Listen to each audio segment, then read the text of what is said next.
Okay हाँ जी okay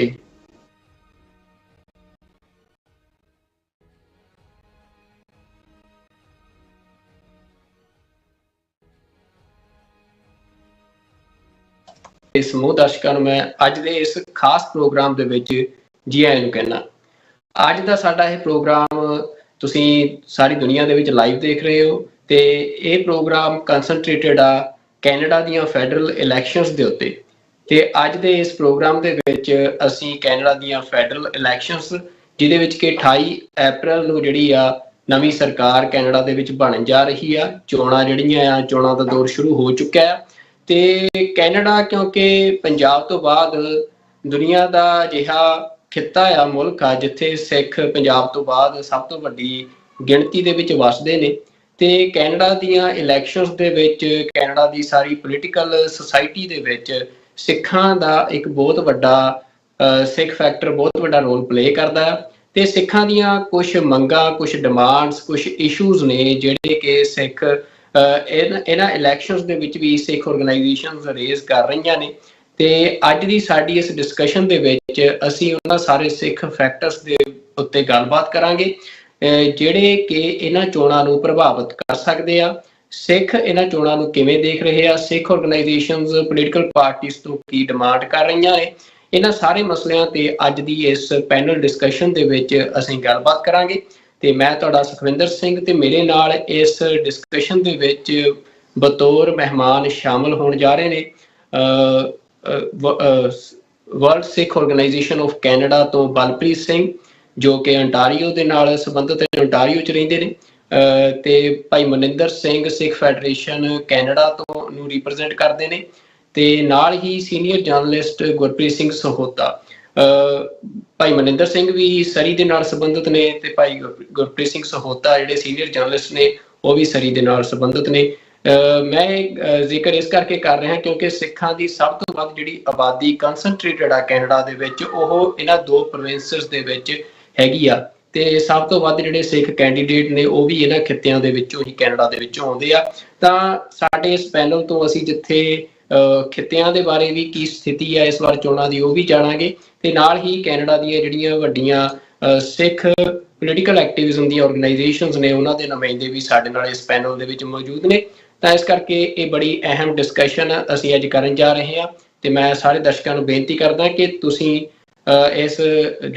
ਇਸ video ਦਾ link ਆ ਉਹ ਵੀ ਹੋਰ ਜਿਹੜੇ ਸਿੱਖ ਨੇ ਤੁਹਾਡੇ ਜਾਣਕਾਰ ਉਹਨਾਂ ਤੱਕ ਜ਼ਰੂਰ ਸ਼ੇਅਰ ਕਰੋ ਤਾਂ ਕਿ ਇੱਕ ਕਲੈਕਟਿਵ ਕੰਸੈਂਸਸ ਜਿਹੜਾ ਆ ਕੈਨੇਡੀਅਨ ਫੈਡਰਲ ਇਲੈਕਸ਼ਨਸ ਨੂੰ ਲੈ ਕੇ ਸਿੱਖਾਂ ਦੇ ਵਿੱਚ ਮੁੱਦਿਆਂ ਦੇ ਉੱਤੇ ਮਸਲਿਆਂ ਦੇ ਉੱਤੇ ਜਿਹੜਾ ਆ ਉਹ ਬਣ ਸਕੇ।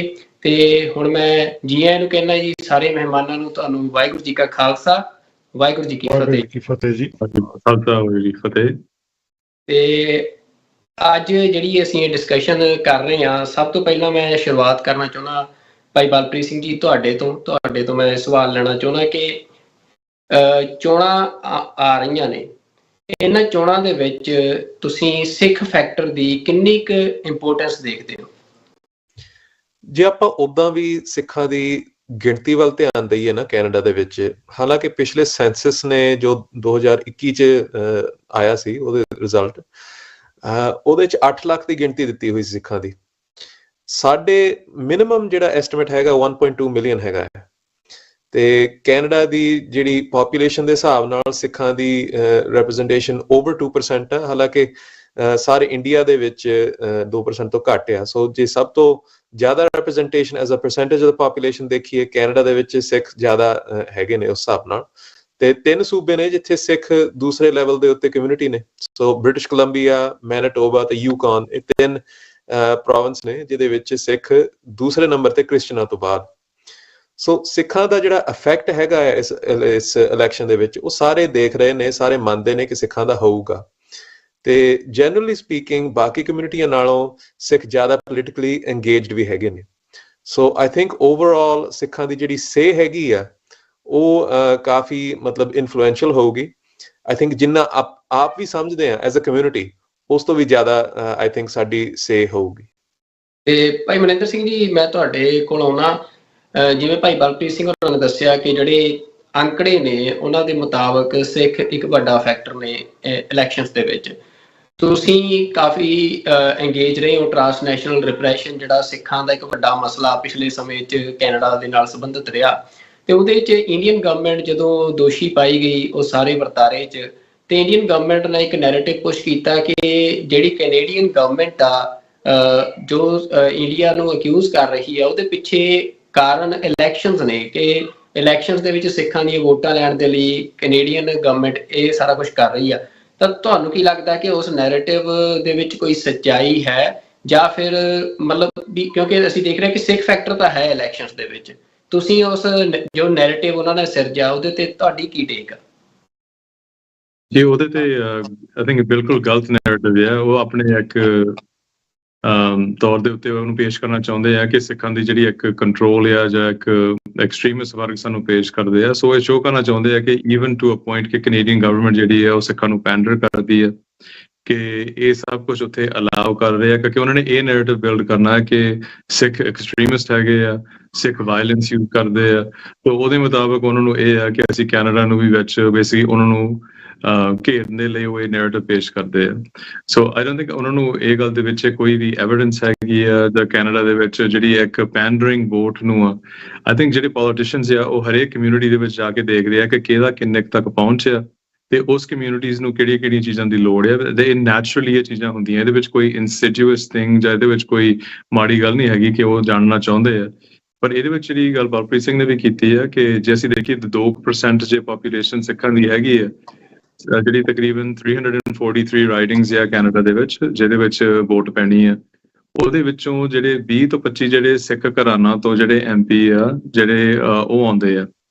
ਤੇ ਪਰ ਇਹਦੇ ਵਿੱਚ ਇਹ ਆ ਕਿ ਐਟਲੀਸਟ 35 ਹਲਕੇ ਜਾਂ ਰਾਈਡਿੰਗਸ ਕੰਸਟੀਚੁਐਂਸੀਜ਼ ਹੈਗੀਆਂ ਜਿਹਦੇ ਵਿੱਚ ਸਿੱਖਾਂ ਨੇ ਸਿੱਧੇ ਜਾਂ ਅਸਿੱਧੇ ਤਰੀਕੇ ਦੇ ਨਾਲ ਡਿਸਾਈਡ ਕਰਨਾ ਹੈ ਕਿ ਕੌਣ ਜਿੱਤਦਾ। ਤੇ 20-25 ਤਾਂ ਸਿੱਖ ਜਿਹੜੇ ਆ ਉਹ ਘਰਾਂ ਤੋਂ ਜਿਹੜੇ ਮੁੰਡੇ ਕੁੜੀਆਂ ਆਏ ਆ ਜਾਂ ਨੌਜਵਾਨ ਆਏ ਆ ਉਹ ਜਿੱਤ ਜਾਂਦੇ ਆ, ਜਾਂ ਜਿਹੜੇ ਸਾਡੇ ਭਾਈਚਾਰੇ ਦੇ ਮੈਂਬਰਸ ਆ ਉਹ ਇਹ ਸੀਟਾਂ ਜਿੱਤਦੇ ਆ। ਤੇ ਜੇ ਤੁਸੀਂ ਪਰਸੈਂਟੇਜ ਪਾਪੂਲੇਸ਼ਨ ਉਸ ਤਰੀਕੇ ਨਾਲ ਵੀ ਦੇਖੋ ਜਿੱਦਾਂ ਬਲਪ੍ਰੀਤ ਸਿੰਘ ਨੇ ਗੱਲ ਰੱਖੀ ਹੈ, ਤਕਰੀਬਨ 10% ਸੀਟਾਂ ਵੀ ਜਿਹੜੀਆਂ ਆ ਉਹਦੇ ਵਿੱਚ ਸਿੱਖ ਸਿੱਧੇ ਅਸਿੱਧੇ ਤਰੀਕੇ ਦੇ ਨਾਲ ਇਹ ਜਿਹੜੀ ਆ ਇਲੈਕਸ਼ਨ ਦੇ ਵਿੱਚ ਉਹ ਡਿਸਾਈਡ ਕਰਦੇ ਆ ਕਿ ਕਿਹਨੇ ਜਿੱਤਣਾ ਆ। ਤੇ ਉਹ ਚੀਜ਼ ਤੋਂ ਇੰਡੀਅਨ ਸਟੇਟ ਨੂੰ ਇਹ ਨੈਰੇਟਿਵ ਪੈਦਾ ਕਰਨਾ ਪੈ ਰਿਹਾ ਹੈ ਕਿ ਜਿਹੜੇ ਸਿੱਖ ਜਿਹੜੇ ਕੈਨੇਡਾ 'ਚ ਵੱਸਦੇ ਆ ਦੇ ਆਰ ਪਾਵਰ ਹਾਊਸ, ਕਿ ਪੋਲੀਟੀਕਲੀ ਉਹ ਮੋਟੀਵੇਟਿਡ ਵੀ ਆ, ਪੋਲੀਟੀਕਲੀ ਉਹ ਆਪਣੀ ਜਿਹੜੀ ਗੱਲ ਰੱਖ ਵੀ ਰਹੇ ਆ। ਤੇ ਆਫਟਨ ਜਦੋਂ ਸਿੱਖ ਕਮਿਊਨਿਟੀ ਉਹ ਗੱਲ ਰੱਖਦੀ ਹੈ ਉਹਦੇ ਵਿੱਚ ਜਿਹੜੀ ਇੰਡੀਅਨ ਸਟੇਟ ਦੀ ਹਿਊਮਨ ਰਾਈਟਸ ਵਾਇਲੇਸ਼ਨਸ ਆ, ਜਾਂ ਕਹਿ ਲਓ ਕਿ ਸਿੱਖ ਜਿਹੜੇ ਆ ਖਾਲਿਸਤਾਨ ਦੀ ਗੱਲ ਕਰਦੇ ਆ ਜਾਂ ਆਪਣੇ ਦਰਗਾਹ ਦੀ ਗੱਲ ਕਰਦੇ ਆ, ਤੇ ਉਹ ਸਾਰਾ ਕੁਝ ਜਿਹੜਾ ਆ ਉਹ ਪੇਸ਼ ਹੁੰਦਾ ਆ। ਸੋ ਉਸ ਪੋਲੀਟੀਕਲ ਪਾਵਰ ਨੂੰ ਵੀਕਨ ਕਰਨ ਦੇ ਲਈ ਉਹ ਨੈਰੇਟਿਵ ਪੇਸ਼ ਕਰਦੇ ਆ। ਪਰ ਜਿਹੜਾ ਇਹ ਗੱਲ ਆ ਕਿ ਵੋਟ ਜਿਹੜੀ ਆ ਉਹ ਕੈਨੇਡੀਅਨ ਸਰਕਾਰ ਸਿੱਖਾਂ ਦੀ ਏਦਾਂ ਲੈ ਰਹੀ ਹੈ ਕਿ ਸਿੱਖ ਜੋ ਮਰਜ਼ੀ ਕਰਨ ਤੇ ਅਸੀਂ ਉਹਨਾਂ ਤੋਂ ਵੋਟ ਲੈਣੀ ਆ, that's not true at all. ਉਹ ਤਾਂ ਕੋਈ ਵੀ ਕਿਤੇ ਦਾ ਟਰੂ ਨਹੀਂ। ਪਰ ਹਾਂ, ਕੋਈ ਜਿਹੜੇ ਹਲਕੇ ਹੁੰਦੇ ਆ ਕਿ ਉਹਦੇ ਵਿੱਚ ਉਹਨਾਂ ਨੂੰ ਕਮਿਊਨਿਟੀ ਦੇ ਨਾਲ ਗੱਲ ਕਰਨੀ ਪੈਂਦੀ ਆ, ਕਿ ਉਹਨਾਂ ਨੂੰ ਪੁੱਛਣਾ ਪੈਣਾ ਹੈ ਕਿ ਸਾਡੇ ਇਸ਼ੂ ਸਿਰਫ ਮਹਿੰਗਾਈ ਤੇ ਅਫੋਰਡੇਬਿਲਿਟੀ ਨਹੀਂ ਹੈਗੇ, ਸਾਡੇ ਇਹ ਸਾਰੇ ਕੈਨੇਡਾ ਦੇ ਲਈ ਇਸ਼ੂਜ਼ ਆ। ਜਿਹੜੇ ਸਪੈਸੀਫਿਕ ਸਿੱਖ ਇਸ਼ੂਜ਼ ਆ, ਟ੍ਰਾਂਸਨੈਸ਼ਨਲ ਰਿਪਰੈਸ਼ਨ, ਬਾਹਰਲੀ ਜਿਹੜੀ ਦਖਲਅੰਦਾਜ਼ੀ ਆ, ਫੋਰਨ ਇੰਟਰਫੇਰੈਂਸ, ਜਿਹੜੇ ਸਾਡੇ ਸਿੱਖਾਂ ਦੀ ਪਬਲਿਕ ਸੇਫਟੀ ਤੇ ਜਿਹੜੇ ਵਿੱਚ ਐਕਸਟੋਰਸ਼ਨਸ, ਜਿਹੜੇ ਆਰਸਨਸ ਜੋ ਆਮ ਸਿੱਖਾਂ ਦੇ ਘਰਾਂ ਤੱਕ ਪਹੁੰਚ ਗਈ ਗੱਲ, ਆਮ ਬਿਜ਼ਨਸ ਪਰਸਨ ਜਿਹੜੇ ਸਿੱਖ ਕਮਿਊਨਿਟੀ ਦੇ ਨਾਲੇ, ਇਹ ਕੋਈ ਸਾਊਥ ਏਸ਼ੀਅਨ ਗੱਲ ਨਹੀਂ ਹੈਗੀ। ਇਹ ਸਿੱਖਾਂ ਤੇ ਵਾਇਲੈਂਸ ਹਿੰਸਾ ਜਿਹੜਾ ਇੰਡੀਅਨ ਸਟੇਟ ਨੇ ਜਿਹਦੇ ਕਰਕੇ ਉਹਨਾਂ ਦੇ ਡਿਪਲੋਮੈਟਸ ਇੱਥੋਂ ਕੱਢੇ ਗਏ ਆ, ਇਹ ਸਾਰਾ ਕੁਝ ਇੱਕ ਸਿੱਖ ਇਸ਼ੂ ਆ। ਸੋ ਤਾਂ ਹੀ ਆਈ ਥਿੰਕ ਇੰਡੀਅਨ ਸਟੇਟ ਇਹ ਨੈਰੇਟਿਵ ਪੇਸ਼ ਕਰਦੀ ਹੈ। ਬਿਲਕੁਲ। ਗੁਰਪ੍ਰੀਤ ਭਾਈ, ਮੈਂ ਤੁਹਾਡੇ ਕੋਲ ਆਉਣਾ ਹੁਣ ਕਿ ਕਿਉਂਕਿ ਕਾਫੀ ਜਿਹੜੀ ਸਿੱਖ ਕਮਿਊਨਿਟੀ ਆ ਇੰਗੇਜਡ ਰਹੀ ਆ ਪਿਛਲੇ 1 ਸਾਲ ਤੋਂ। ਭਾਈ ਹਰਦੀਪ ਸਿੰਘ ਨਿੱਜਰ ਦੀ ਸ਼ਹਾਦਤ ਤੋਂ ਬਾਅਦ ਜਿਹੜਾ ਇੱਕ ਮਾਹੌਲ ਸਿਰਜਿਆ ਗਿਆ, ਤੇ ਮਤਲਬ ਇਸ ਵਾਰ ਦੀ ਇਲੈਕਸ਼ਨ ਕਾਫੀ ਟਫ ਕੰਟੈਸਟ ਵੀ ਮਤਲਬ ਹਾਲਾਂਕਿ ਅੰਕੜੇ ਕਈ ਤਰ੍ਹਾਂ ਦੇ ਸਾਹਮਣੇ ਆ ਰਹੇ ਆ, ਪਰ ਇਹ ਲੱਗ ਰਿਹਾ ਕਿ ਕਾਫੀ ਕਲੋਜ਼ ਕੰਟੈਸਟ ਹੋ ਸਕਦੀ ਆ, ਤੇ ਉਹਦੇ ਵਿੱਚ ਸਿੱਖਾਂ ਦਾ ਮਤਲਬ ਸਿੱਖ ਫੈਕਟਰ ਕਾਫੀ ਵੱਡਾ ਰੋਲ ਪਲੇ ਕਰ ਸਕਦਾ। ਤਾਂ ਮੈਂ ਤੁਹਾਡੇ ਤੋਂ ਜਾਣਨਾ ਚਾਹੁੰਦਾ ਕਿ ਤੁਸੀਂ ਕੀ ਅੰਦਾਜ਼ਾ ਲਾ ਰਹੇ ਹੋ ਕਿ ਜਿਹੜੇ ਸਿੱਖ ਵੋਟਰਸ ਨੇ ਉਹ 2025 ਦੀ ਕੈਨੇਡੀਅਨ ਇਲੈਕਸ਼ਨ ਨੂੰ ਕਿਹੋ ਜਿਹੀ ਸ਼ੇਪ ਦੇਣਗੇ, ਮਤਲਬ ਕਿਹੋ ਜਿਹੀ ਸ਼ੇਪ ਦੇ ਸਕਦੇ ਆ ਸਿੱਖ ਵੋਟਰਸ? ਜੇਕਰ ਆਪਾਂ ਓਵਰਆਲ ਗੱਲ ਕਰੀਏ ਤਾਂ ਸਿੱਖ ਜਿਹੜੇ ਆ ਤਿੰਨਾਂ ਪਾਰਟੀਆਂ ਦੇ ਵਿੱਚ ਇਨਵੋਲਵ ਆ, ਚਾਹੇ ਉਹ ਲਿਬਰਲ ਆ, ਕੰਜ਼ਰਵੇਟਿਵ ਆ, ਤੇ ਚਾਹੇ NDP ਆ। ਸੋ ਬਹੁਤ ਉਹਨਾਂ ਦੀ ਸੇ ਹੈਗੀ ਆ ਤਿੰਨਾਂ ਪਾਰਟੀਆਂ ਦੇ ਵਿੱਚ। ਸੋ ਪਹਿਲਾਂ ਵੀ ਸਾਡੇ ਮਿਨਿਸਟਰ ਰਹੇ ਆ। ਸੋ ਇੱਕ ਪਾਰਟੀ ਦਾ ਮੁਖੀ ਜਗਮੀਤ ਸਿੰਘ ਹੈਗੇ, ਆਪੇ ਸਿੱਖ ਨੇ ਜੀ ਉਹ। ਤੇ ਦੂਜੇ ਪਾਸੇ ਅਸੀਂ ਬੀਤੇ ਦਿਨਾਂ ਦੇ ਵਿੱਚ ਦੇਖਿਆ ਕਿ ਜਿਸ ਤਰੀਕੇ ਦੇ ਨਾਲ ਪਹਿਲਾਂ ਲਿਬਰਲ ਪਾਰਟੀ ਸਿੱਖਾਂ ਪ੍ਰਤੀ ਕਾਫੀ ਝੁਕਾਅ ਰੱਖਦੀ ਸੀਗੀ, ਤੇ ਬੀਤੇ 6 ਮਹੀਨਿਆਂ ਦੇ ਵਿੱਚ ਪੀਅਰ ਪੋਲੀਅਰ ਜਿਹੜੇ ਕੰਜ਼ਰਵੇਟਿਵ ਪਾਰਟੀ ਦੇ ਆਗੂ ਆ, ਉਹਨਾਂ ਨੂੰ ਵੀ ਕਿਤੇ ਨਾ ਕਿਤੇ ਲੱਗਣ ਲੱਗਾ ਕਿ ਮੈਂ ਭਾਰਤ ਵਾਲੇ ਪੱਖ ਤੋਂ ਥੋੜ੍ਹਾ ਜਿਹਾ ਹਟ ਕੇ ਸਿੱਖਾਂ ਦੇ ਵੱਲ ਨੂੰ ਹੋਵਾਂ। ਸੋ ਉਹਨਾਂ ਨੇ ਲਗਾਤਾਰ ਪਿਛਲੇ 2 ਮਹੀਨਿਆਂ ਦੇ ਵਿੱਚ ਕਈ ਫੇਰੀਆਂ ਜਿਹੜੀਆਂ ਆ ਲਾਈਆਂ, ਚਾਹੇ ਉਹ ਅੰਟਾਰੀਓ ਦੇ ਵਿੱਚ ਸੀ ਜਾਂ BC ਵਿੱਚ ਸੀਗੀ, ਜਿੱਥੇ ਸਿੱਖਾਂ ਨੂੰ ਕਾਫੀ ਪ੍ਰਮੁੱਖਤਾ ਦਿੱਤੀ ਗਈ ਆ।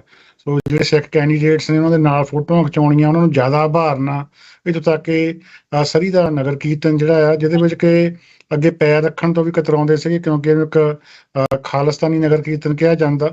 ਸੋ ਉਹਦੇ ਵਿੱਚ ਵੀ ਉਹਨਾਂ ਦਾ ਆਉਣਾ, ਆ ਕੇ ਇੱਥੇ ਲੋਕਾਂ ਨੂੰ ਮਿਲਣਾ ਕਹਿਣਾ ਦਰਸਾਉਂਦਾ ਆ ਕਿ ਕੋਈ ਵੀ ਪਾਰਟੀ ਜਿਹੜੀ ਆ ਸਿੱਖਾਂ ਤੋਂ ਬਿਨਾਂ ਜਿਹੜਾ ਉਹ ਸੋਚਦੀ ਆ ਕਿ ਚੱਲ ਨਹੀਂ ਸਕਦੇ, ਕਿਉਂਕਿ ਬੇਸ਼ੱਕ ਜਿਵੇਂ ਮਨਿੰਦਰ ਸਿੰਘ ਨੇ ਕਿਹਾ ਜਾਂ ਬਲਪ੍ਰੀਤ ਸਿੰਘ ਉਹਨਾਂ ਨੇ ਕਿਹਾ ਕਿ 10% ਸੀਟਾਂ ਦੇ ਉੱਤੇ ਅਸੀਂ ਸਿੱਧੇ ਤੌਰ ਤੇ ਜਾਂ ਸਿੱਧੇ ਤੌਰ ਤੇ ਅਸਰਅੰਦਾਜ਼ ਹੈਗੇ ਆ, ਪਰ ਸਿੱਖਾਂ ਨੂੰ ਜਿਹੜੀਆਂ ਸਿਆਸੀ ਪਾਰਟੀਆਂ ਆ ਉਹ ਮਿਲਕਿੰਗ ਕਾਊਜ਼ ਵਜੋਂ ਵੀ ਦੇਖਦੀਆਂ। ਬਹੁਤ ਸਾਰੇ ਸਿੱਖ ਇਹੋ ਜਿਹੇ ਹਲਕਿਆਂ ਵਿੱਚ ਵੀ ਰਹਿੰਦੇ ਆ ਜਿੱਥੇ ਉਹਨਾਂ ਦੀ ਸਿਆਸੀ ਪ੍ਰਤੀਨਿਧਤਾ ਕੋਈ ਨਹੀਂ ਹੈਗੀ, ਪਰ ਉਹ ਦਾਨ ਬਹੁਤ ਕਰਦੇ ਆ, ਉੱਥੇ ਉਹ ਵਾਲੰਟੀਅਰ ਬਹੁਤ ਕਰਦੇ ਆ। ਸੋ ਜਿਵੇਂ ਕਿ ਸੁਭਾਅ ਦੇ ਵਿੱਚ ਹੀ ਆ ਕਿ ਸਿਆਸਤ ਦੇ ਵਿੱਚ ਸਿੱਖ ਜ਼ਿਆਦਾ ਹਿੱਸਾ ਲੈਂਦੇ ਆ, ਇਸ ਕਰਕੇ ਸਾਰੀਆਂ ਪਾਰਟੀਆਂ ਉਹਨਾਂ ਨੂੰ ਇਸ ਵਾਰੀ ਪ੍ਰਮੁੱਖਤਾ ਦੇ ਨਾਲ ਥਾਂ ਦੇ ਰਹੀਆਂ ਆ। ਤਾਂ ਇਹੀ ਕਾਰਨ ਹੈਗਾ ਕਿ ਤਿੰਨਾਂ ਹੀ ਪਾਰਟੀਆਂ ਦੇ ਵਿੱਚ ਸਿੱਖ ਬੜੀ ਜਿਹੜੀ ਆ ਗੰਭੀਰ ਭੂਮਿਕਾ ਨਿਭਾ ਰਹੇ ਆ। ਸੋ ਇਹ ਗੱਲ ਵੱਖਰੀ ਹੈ ਕਿ ਭਾਈ ਹਰਦੀਪ ਸਿੰਘ ਨਿੱਜਰ ਦੀ ਸ਼ਹਾਦਤ ਤੋਂ ਬਾਅਦ ਸਿੱਖਾਂ ਦਾ ਜਿਹੜਾ ਸੋਚਣ ਦਾ ਢੰਗ ਆ ਕੁਛ ਹੱਦ ਤੱਕ ਬਦਲਿਆ ਹੈ। ਸੋ ਪਹਿਲਾਂ ਜਿਹੜਾ ਆ ਬਹੁਤ ਕੰਜ਼ਰਵੇਟਿਵ ਪ੍ਰਤੀ ਝੁਕਾਅ ਦੇਖਿਆ ਜਾ ਰਿਹਾ ਸੀਗਾ। ਟਰੂਡੋ ਸਰਕਾਰ ਦੀਆਂ ਜਿਹੜੀਆਂ ਨੀਤੀਆਂ ਸੀਗੀਆਂ, ਜਿਨ੍ਹਾਂ ਦੇ ਵਿੱਚ ਖਾਸ ਤੌਰ ਦੇ ਉੱਤੇ ਇਕੋਨਮੀ ਦੀ ਗੱਲ ਜਾਂ ਇਨਫਰਾਸਟਰਕਚਰ ਦੀ ਗੱਲ, ਉਹਦੇ ਕਰਕੇ ਸਿੱਖ ਵੀ ਆਮ ਲੋਕਾਂ ਵਾਂਗੂ ਸੋਚਣ ਲੱਗੇ ਸੀਗੇ। ਉਸ ਤੋਂ ਬਾਅਦ ਜਦੋਂ ਟਰਾਂਸਨੈਸ਼ਨਲ ਰਿਪਰੈਸ਼ਨ ਹੋਇਆ, ਭਾਈ ਹਰਦੀਪ ਸਿੰਘ ਨਿੱਜਰ ਉਹਨਾਂ ਦਾ ਕਤਲ ਹੋ ਗਿਆ, ਤੇ ਉਸ ਤੋਂ ਬਾਅਦ ਦੇ ਵਿੱਚ ਫਰੋਤੀਆਂ, ਧਮਕੀਆਂ ਇਹ ਆਉਣ ਲੱਗ ਪਈਆਂ। ਸੋ ਉਸ ਵੇਲੇ ਫਿਰ ਜੇ ਕੋਈ ਕਿਸੇ ਨੇ ਸਟੈਂਡ ਲਿਆ ਸਿੱਖਾਂ ਦੀ ਖਾਤਰ, ਤਾਂ ਉਹ ਲਿਬਰਲ ਪਾਰਟੀ ਨੇ ਲਿਆ। ਸੋ ਉਹਦੇ ਕਰਕੇ ਕੁਛ ਹੁਣ ਝੁਕਾਅ ਜਿਹੜਾ ਬਦਲਿਆ ਹੋਇਆ ਆ। ਤਾਂ ਕਿਤੇ ਨਾ ਕਿਤੇ ਇੱਕ ਇਹ ਫੀਲਿੰਗ ਹੈਗੀ ਆ ਕਿ ਜੇਕਰ ਅਸੀਂ ਹੁਣ ਲਿਬਰਲ ਪਾਰਟੀ ਦੇ ਨਾਲ ਨਾ ਖੜੇ ਤਾਂ ਆਉਣ ਵਾਲੀਆਂ ਪੀੜ੍ਹੀਆਂ ਸਾਨੂੰ ਜ਼ਰੂਰ ਸਵਾਲ ਕਰਨਗੀਆਂ ਕਿ ਜਿਹੜੀ ਪਾਰਟੀ, ਜਿਹੜੇ ਲੀਡਰ ਨੇ ਤੁਹਾਡੇ ਲਈ ਆਪਣਾ ਸਾਰਾ ਕੁਝ ਦਾਅ ਦੇ ਉੱਤੇ ਲਾ ਦਿੱਤਾ, ਤੁਸੀਂ ਉਹਨੂੰ ਵੋਟਾਂ ਕਿਉਂ ਨਹੀਂ ਪਾਈਆਂ। ਸੋ ਸਿੱਖ ਇੱਕ ਮਾਨਸਿਕ ਦਬਾਅ ਦੇ ਵਿੱਚ ਆ, ਇੱਕ ਜ਼ਮੀਰ ਦੇ ਉੱਤੇ ਉਹਨਾਂ ਦੇ ਬੋਝ ਆ ਕਿ ਚਾਹੇ ਉਹ ਪਹਿਲਾਂ ਜਿਹਨੂੰ ਮਰਜ਼ੀ ਪਸੰਦ ਕਰਦੇ ਸੀ, ਪਰ ਭਾਈ ਹਰਦੀਪ ਸਿੰਘ ਨਿੱਜਰ ਦੇ ਕਤਲ ਤੋਂ ਬਾਅਦ ਇੱਕ ਨੈਤਿਕ ਤੌਰ ਦੇ ਉੱਤੇ ਉਹਨਾਂ ਦੀ ਆਤਮਾ ਤੇ ਬੋਝ ਆ ਵੀ ਜਿਹੜੇ ਬੰਦੇ ਸਾਡੇ ਲਈ ਬੋਲੇ ਆ, ਜਿਹੜੀ party Liberal party Justin Trudeau ਬੋਲੇ ਆ, ਅਸੀਂ ਉਹਨਾਂ ਦੀ ਪਾਰਟੀ ਦੇ ਨਾਲ ਖੜਨਾ ਆ। ਸੋ ਮੈਂ ਅਕਸਰ ਗੱਲਾਂ ਬਾਤਾਂ ਹੁੰਦੀਆਂ ਰਹਿੰਦੀਆਂ ਲੋਕਾਂ ਦੇ ਨਾਲ, TV ਸ਼ੋਅ ਕਰੀਦਾ, ਰੇਡੀਓ ਕਰੀਦਾ ਕਰਕੇ ਲੋਕ ਦੱਸਦੇ ਰਹਿੰਦੇ ਆ। ਉਹ ਕਹਿੰਦੇ ਵੀ ਅਸੀਂ ਬੇਸ਼ੱਕ ਨਹੀਂ ਵੀ ਚਾਹੁੰਦੇ ਸੀਗੇ ਐਤਕੀ ਲਿਬਰਲ ਪਾਰਟੀ ਨੂੰ ਵੋਟ ਪਾਉਣੀ, ਪਰ ਅਸੀਂ ਇਤਿਹਾਸਕ ਤੌਰ ਦੇ ਉੱਤੇ ਝੂਠੇ ਨਹੀਂ ਪੈਣਾ ਚਾਹੁੰਦੇ। ਬਿਲਕੁਲ। ਬਲਪ੍ਰੀਤ ਸਿੰਘ ਜੀ, ਮੈਂ ਤੁਹਾਡੇ ਕੋਲ ਆਉਣਾ ਕਿ ਪ੍ਰਾਇਓਰਿਟੀਜ਼ ਕੀ ਹੋਣੀਆਂ ਚਾਹੀਦੀਆਂ, ਕਿਉਂਕਿ ਹੁਣ ਬਹੁਤ ਘੱਟ ਦਿਨ ਰਹਿ ਗਏ ਆ, ਤੁਸੀਂ ਇੱਕ ਕੈਂਪੇਨ ਵੀ ਰਨ ਕਰ ਰਹੇ ਹੋ ਸਿੱਖ ਇਸ਼ੂਜ਼ ਦੇ ਉੱਤੇ, ਤਾਂ ਮਤਲਬ ਕਿਹੜੀਆਂ ਪ੍ਰਾਇਓਰਿਟੀਜ਼ ਨੇ, ਜਿਨ੍ਹਾਂ ਨੂੰ, ਕਿਹੜੀਆਂ ਗੱਲਾਂ ਨੇ ਜਿਨ੍ਹਾਂ ਨੂੰ ਧਿਆਨ 'ਚ ਰੱਖ ਕੇ ਤੁਸੀਂ ਚਾਹੁੰਦੇ ਹੋ ਕਿ ਜਿਹੜੇ ਸਿੱਖ ਵੋਟਰ ਆ ਉਹ ਆਪਣੇ ਕੈਂਡੀਡੇਟ ਨੂੰ ਚੁਣਨ? ਸੋ ਮੈਂ ਤਾਂ ਇਸ ਤਰ੍ਹਾਂ ਸਮਝਦਾ ਆ ਕਿ ਜਿਹੜੀ ਸਿੱਖ ਕਮਿਊਨਿਟੀ ਹੈਗੀ ਆ, ਜਿੰਨੀ ਪਾਵਰ ਸਾਡੇ ਵਿੱਚ ਹੈਗੀ ਆ ਨਾ, ਉਹ ਅਸੀਂ ਆਪ ਨਹੀਂ ਮਹਿਸੂਸ ਕਰਦੇ। 2015 ਦੇ ਵਿੱਚ ਜਦੋਂ ਕਾਫੀ ਸਾਡੇ MP ਚੁਣੇ ਗਏ ਸੀ ਸਾਡੀ ਕਮਿਊਨਿਟੀ ਵਿੱਚੋਂ, ਤਾਂ ਉਸ ਟਾਈਮ ਦੇ ਉੱਤੇ ਇੰਡੀਆ ਨੇ ਸਿੱਧਾ ਉਹ ਨੈਰੇਟਿਵ ਸ਼ੁਰੂ ਕਰਤਾ ਸੀ ਕਿ ਇਹ ਖਾਲਿਸਤਾਨੀ ਨੇ। ਸੋ ਇੰਡੀਆ ਦੇ ਭਾਅ ਦਾ ਕੋਈ ਵੀ ਜਿਹੜਾ ਪੰਜਾਬੀ ਜਾਂ ਸਿੱਖ ਚੁਣਿਆ ਜਾਂਦਾ ਆ, ਉਹ ਆਟੋਮੈਟਿਕਲੀ ਉਹ ਖਾਲਿਸਤਾਨੀ ਖਾਤੇ ਵਿੱਚ ਪਾ ਦਿੰਦੇ ਨੇ, ਅਨਲੈਸ ਉਹ ਆਪਣੇ ਆਪ ਨੂੰ ਅਦਰਵਾਈਜ਼ ਪ੍ਰੂਵ ਕਰ ਸਕਣ। ਇਸ ਕਰਕੇ ਕਰਦੇ ਨੇ ਕਿ ਉਹਨਾਂ ਦੇ ਉੱਤੇ ਇੱਕ ਮਾਨਸਿਕ ਦਬਾਅ ਪਵੇ ਕਿ ਉਹ ਕਿਹੋ ਜਿਹੀ ਇੰਡੀਆ ਉਲਟ ਕੋਈ ਗੱਲ ਨਾ ਕਰ ਦੇਣ, ਜਾਂ ਖਾਲਿਸਤਾਨ ਦੀ ਗੱਲ ਤਾਂ ਕਿਤੇ ਭੁੱਲ ਕੇ ਵੀ ਨਾ ਕਰਨ, ਪਰ ਮਤਲਬ ਆਪਣੀ ਕਮਿਊਨਿਟੀ ਤੋਂ ਹੀ ਡਰਨਾ ਸ਼ੁਰੂ ਕਰ ਦੇਣ। ਸੋ ਇਹੋ ਜਿਹੀ ਉਹਨਾਂ ਨੇ ਇੱਕ ਸਥਿਤੀ ਬਣਾਤੀ ਹੈ ਕਿ ਜਿਹੜੇ ਸਿੱਖ MP ਨੇ ਉਹ ਆਪਣੀ ਕਮਿਊਨਿਟੀ ਤੋਂ ਹੀ ਡਰਦੇ ਨੇ, ਤੇ ਉਹਨਾਂ ਦੇ ਮਨ 'ਚ ਇਹੀ ਇੱਕ ਵਹਿਮ ਪੈ ਗਿਆ ਸੀ ਕਿ ਸਾਡਾ ਇੱਥੇ ਹੋਣਾ ਹੀ ਬਹੁਤ ਵੱਡੀ ਅਕੰਪਲਿਸ਼ਮੈਂਟ ਹੈਗੀ ਹੈ। ਹਾਲਾਂਕਿ ਹੁਣ ਆਪਾਂ ਇਸ ਚੀਜ਼ ਤੋਂ ਬਹੁਤ ਅੱਗੇ ਆ ਚੁੱਕੇ ਹਾਂ ਕਿ ਪਹਿਲਾਂ ਜਦੋਂ ਸਰਦਾਰ ਗੁਰਬਖਸ਼ ਸਿੰਘ ਮੱਲੀ ਆਏ ਸੀਗੇ, ਉਹ ਬਹੁਤ ਵੱਡੀ ਅਕੰਪਲਿਸ਼ਮੈਂਟ ਸੀ ਕਿ ਪਹਿਲੀ ਵਾਰ ਸਰਦਾਰ ਕੋਈ ਦਸਤਾਰ ਵਾਲਾ ਪਾਰਲੀਮੈਂਟ 'ਚ ਬੈਠਾ ਆ, ਪਰ ਹੁਣ ਇਹ ਸਿਚੁਏਸ਼ਨ ਨਹੀਂ ਰਹੀ। ਹੁਣ ਸਾਨੂੰ ਇਹ ਲੱਗ ਰਿਹਾ ਆ ਕਿ ਜੋ ਸਿੱਖਾਂ ਦੇ ਇਸ਼ੂ ਨੇ, ਜਿਸ ਤਰ੍ਹਾਂ ਬਾਕੀ MP ਨੇ, ਹੁਣ ਕ੍ਰਿਸਟੀਆ ਫਰੀਲੈਂਡ ਯੂਕਰੇਨੀਅਨ, ਉਹ ਯੂਕਰੇਨ ਦਾ ਇਸ਼ੂ ਜਿਹੜਾ ਆ ਉਹ ਚੈਂਪੀਅਨ ਕਰਦੀ ਆ। ਜਿੰਨੀ ਮਦਦ ਕੈਨੇਡਾ ਨੇ ਕੀਤੀ ਹੈ ਯੂਕਰੇਨ ਦੀ, ਉਹ ਆਪਣੀ ਵਿੱਥ ਨਾਲੋਂ, ਆਪਣੀ ਐਬਿਲਿਟੀ ਨਾਲੋਂ ਜ਼ਿਆਦਾ ਕੀਤੀ ਹੈ। ਗੈਰੀ ਅਨੰਦ ਸਾਗਰੀ ਇੱਕ ਤਾਮਿਲ MP ਨੇ, ਉਹਨਾਂ ਨੇ ਤਾਮਿਲ ਜੈਨੋਸਾਈਡ ਰੈਕਗਨਾਈਜ਼ ਕੀਤਾ ਆ, ਉਹਨਾਂ ਨੇ ਬਹੁਤ ਆਪਣੀ ਕਮਿਊਨਿਟੀ ਵਾਸਤੇ ਮੱਲਾਂ ਮਾਰੀਆਂ ਨੇ। ਤੇ ਐਂਥਨੀ ਹਾਊਸਫੋਰਡ ਇੱਕ ਇਕੱਲੇ ਜੂਇਸ਼ MP ਨੇ ਸਾਰੀ ਸਰਕਾਰ ਨੂੰ ਖੂੰਜੇ ਲਾਤਾ ਸੀ ਕਿ ਤੁਸੀਂ ਇਜ਼ਰਾਈਲ ਦੇ ਉਲਟ ਕੁਝ ਨਹੀਂ ਕਹਿ ਸਕਦੇ, ਤੇ ਜੇ ਕਹੋਗੇ ਤਾਂ ਮੈਂ ਪਾਰਟੀ ਵੀ ਛੱਡ ਸਕਦਾ, ਮੈਂ ਜੋ ਮਰਜ਼ੀ ਕਰਾਂ। ਇਹੋ ਜਿਹਾ ਕਦੇ ਸਟੈਂਡ ਆਪਾਂ ਸਿੱਖ MPs ਤੋਂ ਨਹੀਂ ਦੇਖਿਆ। ਸੋ ਬੇਸਿਕਲੀ ਸਾਡਾ ਇੱਕ ਇਲੈਕਸ਼ਨ ਗਾਈਡ ਆਇਆ ਸੀ, ਆਈ ਨੋ ਸਿੱਖ ਫੈਡਰੇਸ਼ਨ ਨੇ ਵੀ ਕੱਢਿਆ ਸੀ, ਬਟ ਉਸ ਇਲੈਕਸ਼ਨ ਗਾਈਡ ਦੇ ਵਿੱਚ ਉਹ ਮੁੱਦੇ ਅਸੀਂ ਰੱਖੇ ਨੇ ਜਿਹੜੇ ਆਮ ਕੈਨੇਡੀਅਨਸ ਉਹ ਮਤਲਬ ਉਸ ਤੋਂ ਅਲੱਗਾ ਨੇ। ਸਾਡੀ ਕਮਿਊਨਿਟੀ ਦੇ ਖਾਸ ਜਿਹੜੇ ਇਸ਼ੂਜ਼ ਹੈਗੇ ਨੇ ਉਹ ਬੇਸਿਕਲੀ ਮੈਂ ਸਮਰਾਈਜ਼ ਕਰ ਦਿੰਦਾ। ਇੱਕ ਇੰਡੀਅਨ ਇੰਟਰਫੀਅਰੈਂਸ ਦਾ ਹੈਗਾ ਹੈ, ਦੂਸਰਾ ਜੋ RSS ਦਾ ਨੈਟਵਰਕ ਹੈਗਾ ਆ ਕੈਨੇਡਾ ਦੇ ਵਿੱਚ ਉਸ ਨੂੰ ਬੈਨ ਕਰਨਾ, ਤੇ ਇਸ ਦੇ ਵਿੱਚ ਮੁਸਲਿਮ ਕਮਿਊਨਿਟੀ ਸਾਡੇ ਨਾਲ ਸਾਂਝੀ ਵਾਲ ਹੈ ਕਿ ਹਾਂ ਇਹ ਬੈਨ ਹੋਣਾ ਚਾਹੀਦਾ ਹੈ। ਐਂਟੀ ਸਿੱਖ ਹੇਟ ਜੋ ਵੱਧ ਰਹੀ ਹੈ ਉਸ ਨੂੰ ਕਿਸ ਤਰ੍ਹਾਂ ਕੰਬੈਟ ਕਰਨਾ ਹੈ, ਸਰਕਾਰ ਕੀ ਸਟੈਪਸ ਲੈ ਰਹੀ ਹੈ। ਜੋ ਸਿੱਖਾਂ ਦੇ ਧਾਰਮਿਕ ਕਾਰ ਹੈਗੇ ਨੇ ਉਹਨਾਂ ਦੀ ਅਕੋਮੋਡੇਸ਼ਨ, 1984 ਦਾ ਜੈਨੋਸਾਈਡ ਰੈਕਗਨੀਸ਼ਨ, ਇੰਟਰਨੈਸ਼ਨਲ ਸਟੂਡੈਂਟਸ ਦਾ ਮੁੱਦਾ, ਤੇ ਅਖੀਰ ਦੇ ਵਿੱਚ ਬਿਲ 21 ਜੋ ਕੁਬੈਕ ਦਾ ਇੱਕ ਬਹੁਤ ਡਿਸਕ੍ਰਿਮੀਨੇਟਰੀ ਲਾਅ ਹੈਗਾ ਹੈ ਉਸ ਨੂੰ ਕੰਬੈਟ ਕਰਨਾ। ਸੋ ਇਹ ਸਾਡੇ ਖਾਸ ਇਸ਼ੂ ਹੈਗੇ ਨੇ ਜੋ ਸਾਡੀ ਜਦੋਂ ਕੋਈ ਡੋਰ ਨਾਕਿੰਗ ਕਰਦਾ ਹੈ ਸਾਡੇ ਮੂੰਹੋਂ ਸੁਣਨਾ ਚਾਹੀਦਾ ਉਹਨਾਂ ਨੂੰ, ਨਹੀਂ ਤਾਂ ਉਹ ਕਹਿਣਗੇ ਸਾਡੇ ਵਾਸਤੇ ਇਸ਼ੂ ਹੈ ਹੀ ਨਹੀਂ। ਬਿਲਕੁਲ।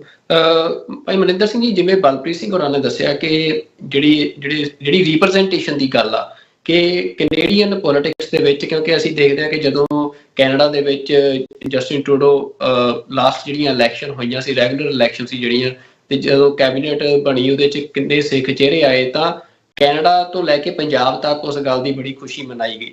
ਪਰ ਅਸੀਂ ਇੱਥੇ ਫੀਲ ਕਰਦੇ ਹਾਂ ਕਿ ਜਿਹੜੀਆਂ ਤੁਸੀਂ ਹੋ ਜਾਂ ਸਾਰੀਆਂ ਹੋਰ ਸਿੱਖ ਆਰਗੇਨਾਈਜੇਸ਼ਨਸ ਨੇ ਉਹਨਾਂ ਦੇ ਵਿੱਚ ਇੱਕ ਨਿਰਾਸ਼ਾ ਵੀ ਦੇਖੀ ਗਈ ਸਿੱਖ ਰਿਪਰੈਜ਼ੈਂਟੇਸ਼ਨ ਦੇ ਐਕਟਸ ਨੂੰ ਲੈ ਕੇ, ਕਿ ਉਹ ਉਨੀ ਜਿਵੇਂ ਬਲਪ੍ਰੀਤ ਸਿੰਘ ਹੋਰਾਂ ਨੇ ਗੱਲ ਕੀਤੀ ਉਨੀ ਖੁੱਲ੍ਹ ਕੇ ਉਹ ਸਿੱਖ ਹੱਕਾਂ ਦੀ, ਸਿੱਖ ਰਾਈਟਸ ਦੀ ਜਾਂ ਸਿੱਖ ਪ੍ਰੋਟੈਕਸ਼ਨ ਦੀ ਗੱਲ ਨਹੀਂ ਕਰ ਸਕੇ। ਤਾਂ ਇਹਦੇ 'ਚ ਤੁਹਾਨੂੰ ਕੀ ਪ੍ਰੋਬਲਮ ਲੱਗਦੀ ਆ, ਤੇ ਇਸ ਇਲੈਕਸ਼ਨ ਦੇ ਵਿੱਚ ਮਤਲਬ ਉਹ ਜਿਹੜੀ ਪ੍ਰੋਬਲਮ ਪਿੱਛੇ ਰਹੀ ਆ ਸਿੱਖ ਰਿਪਰੈਜ਼ੈਂਟੇਸ਼ਨ ਦੇ ਹਵਾਲੇ ਤੋਂ, ਉਹ ਕਿਵੇਂ ਸਹੀ ਹੋ ਸਕਦੀ ਹੈ? ਉਹਦੇ ਲਈ ਕੀ ਅਪਰੋਚ ਜਿਹੜੀ ਆ ਉਹ ਲਈ ਜਾ ਰਹੀ ਹੈ?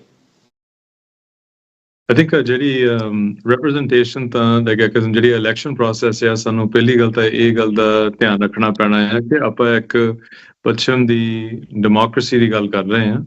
ਇਹਦੇ ਵਿੱਚ ਜਿਹੜਾ ਬੰਦਾ ਇਸ ਦੁਨਿਆਵੀ ਸਿਆਸਤ ਦੇ ਵਿੱਚ ਆ ਜਾਂਦਾ ਆ, ਅਨਫੋਰਚੂਨੇਟਲੀ ਉਹਦਾ ਜਿਹੜਾ ਇੱਕ ਮੁੱਢਲਾ ਨਾਤਾ ਜਿਹੜਾ ਆ ਉਸ ਪੋਲੀਟੀਕਲ ਪਾਰਟੀ ਨਾਲ ਜੁੜ ਜਾਂਦਾ ਆ। ਲਿਬਰਲਸ ਹੋਣ, ਕੰਜ਼ਰਵੇਟਿਵਸ ਹੋਣ, NDP ਹੋਣ, ਉਹ ਐਕਚੁਅਲੀ ਉਹਨਾਂ ਦੀ ਇੱਕ ਆਈਡੈਂਟੀਟੀ ਦਾ ਹਿੱਸਾ ਬਣ ਜਾਂਦਾ, ਤੇ ਉਹਨਾਂ ਨੂੰ ਇਦਾਂ ਲੱਗਦਾ ਜਿੱਦਾਂ ਬਲਪ੍ਰੀਤ ਸਿੰਘ ਨੇ ਵੀ ਕਿਹਾ ਕਿ ਇਹ ਐਕਚੁਅਲੀ ਇੰਨੀ ਕੀ ਬਹੁਤ ਵੱਡੀ ਗੱਲ ਹੈ ਕਿ ਅਸੀਂ ਇੱਥੇ ਤੱਕ ਪਹੁੰਚ ਗਏ ਹਾਂ। ਸੋ ਉਹਦੇ ਵਿੱਚ ਉਹਨਾਂ ਦੇ ਇੱਕ ਆਈਡੈਂਟੀਟੀ ਦੇ ਵਿੱਚ ਜਦੋਂ ਉਹਨਾਂ ਨੂੰ ਇਹ ਹੈ ਕਿ ਲਿਬਰਲ ਜਾਂ ਕੰਜ਼ਰਵੇਟਿਵ ਜਾਂ NDP ਸਾਡੀ ਜਿਹੜੀ ਮੁੱਢਲਾ ਨਾਤਾ ਸਾਡਾ ਉਹਨਾਂ ਪਾਰਟੀ ਦੇ ਨਾਲ ਹੈ, ਫਿਰ ਉਹ ਸਿੱਖ ਨੁਮਾਇੰਦਗੀ ਬਹੁਤ ਬੇਸਿਕ ਲੈਵਲ ਤੇ ਹੀ ਕਰ ਸਕਦੇ ਆ। ਉਹਨਾਂ ਦੀ ਜਿਹੜੀ ਜਿੱਦਾਂ ਬਲਪ੍ਰੀਤ ਸਿੰਘ ਨੇ ਦੂਜੇ ਜਿਹੜੇ MPs ਦਾ ਨਾਂ ਦੱਸਿਆ, ਭਾਵੇਂ ਉਹ ਤਾਮਿਲ ਹੋਣ, ਯੂਕਰੇਨੀਅਨ ਹੋਣ ਜਾਂ ਉਹ ਜੂਇਸ਼ ਹੋਣ, ਉਹਨਾਂ ਨੂੰ ਹਮੇਸ਼ਾ ਇਹ ਹੁੰਦਾ ਹੈ ਕਿ ਅਸੀਂ ਆਪ ਪ੍ਰੋਐਕਟਿਵਲੀ ਵੀ ਅਸੀਂ ਜਾ ਕੇ ਆਪਣੇ ਕਮਿਊਨਿਟੀ ਤੇ ਕੰਮ ਕਰਨੇ ਆ ਜਿਹੜੇ ਕਿ ਜਾਇਜ਼ ਆ।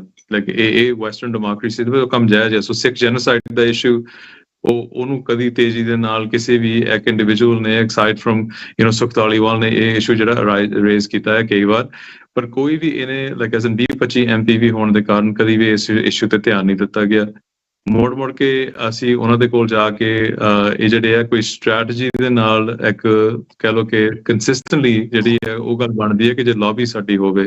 ਹੁਣ ਜੇ ਵਰਲਡ ਸਿੱਖ ਆਰਗੇਨਾਈਜੇਸ਼ਨ ਆ ਜਾਂ ਸਿੱਖ ਫੈਡਰੇਸ਼ਨ ਆ ਜਿਹਦੇ ਨਾਲ ਗੁਰਦੁਆਰੇ ਸਾਹਿਬ ਤੇ ਹੋਰ ਜਿਹੜੀ ਹੈ ਕਮਿਊਨਿਟੀ ਜੁੜਦੀ ਆ, ਜੇ ਕੰਸਿਸਟੈਂਟ ਲੌਬੀ ਹੋਵੇ ਤਾਂ ਹੀ ਇਹ ਜਿਹੜੇ ਨੁਮਾਇੰਦੇ ਆ ਇਹ ਜਿਹੜੇ ਆ ਤੁਸੀਂ ਉਹਨਾਂ ਨੂੰ ਸੈੱਟ ਕਰ ਸਕਦੇ ਆ ਉੱਥੇ ਕਰਕੇ। what we've seen up to now ਇਹੀ ਗੱਲ ਰਹਿੰਦੀ ਹੈ ਕਿ ਬੰਦੇ ਉੱਥੇ ਚਲੇ ਜਾਂਦੇ ਆ ਤੇ ਮੁੜ ਕੇ ਉਹ I guess ਉਹ ਇਹ ਵੀ ਭੁੱਲ ਜਾਂਦੇ ਆ ਕਿ ਭੇਜਿਆ ਕਿਹਨੇ ਆ ਤੇ ਕਿਸ ਕਮਿਊਨਿਟੀ ਦੇ ਉਹ ਹਿੱਸੇਦਾਰ ਨੇ ਤੇ ਕਿਹੜੇ ਮੁੱਦੇ ਸਪੈਸੀਫਿਕਲੀ ਜਿਹੜੇ ਉਹ ਸਾਡੇ ਤੇ। ਹੁਣ ਜੇ ਅਸੀਂ ਪਬਲਿਕ ਇਨਕੁਆਇਰੀ ਇੰਡੀਆ ਤੇ ਚਾਹੁੰਦੇ ਆ, ਜੋ ਭਾਈ ਹਰਦੀਪ ਸਿੰਘ ਨਿੱਜਰ ਦਾ ਇੱਥੇ ਅਸੈਸੀਨੇਸ਼ਨ ਹੋਈ, ਸ਼ਹੀਦੀ ਹੋਈ, ਤੇ ਅਸੀਂ ਡੂੰਘਾਈ ਤੇ ਤਾਂ ਪਹੁੰਚੀ ਹੈ ਕਿ ਉਹ ਕਿੰਨੀ ਇੰਟਰਫੇਰੈਂਸ ਇੱਥੇ ਕਰ ਰਹੇ ਆ।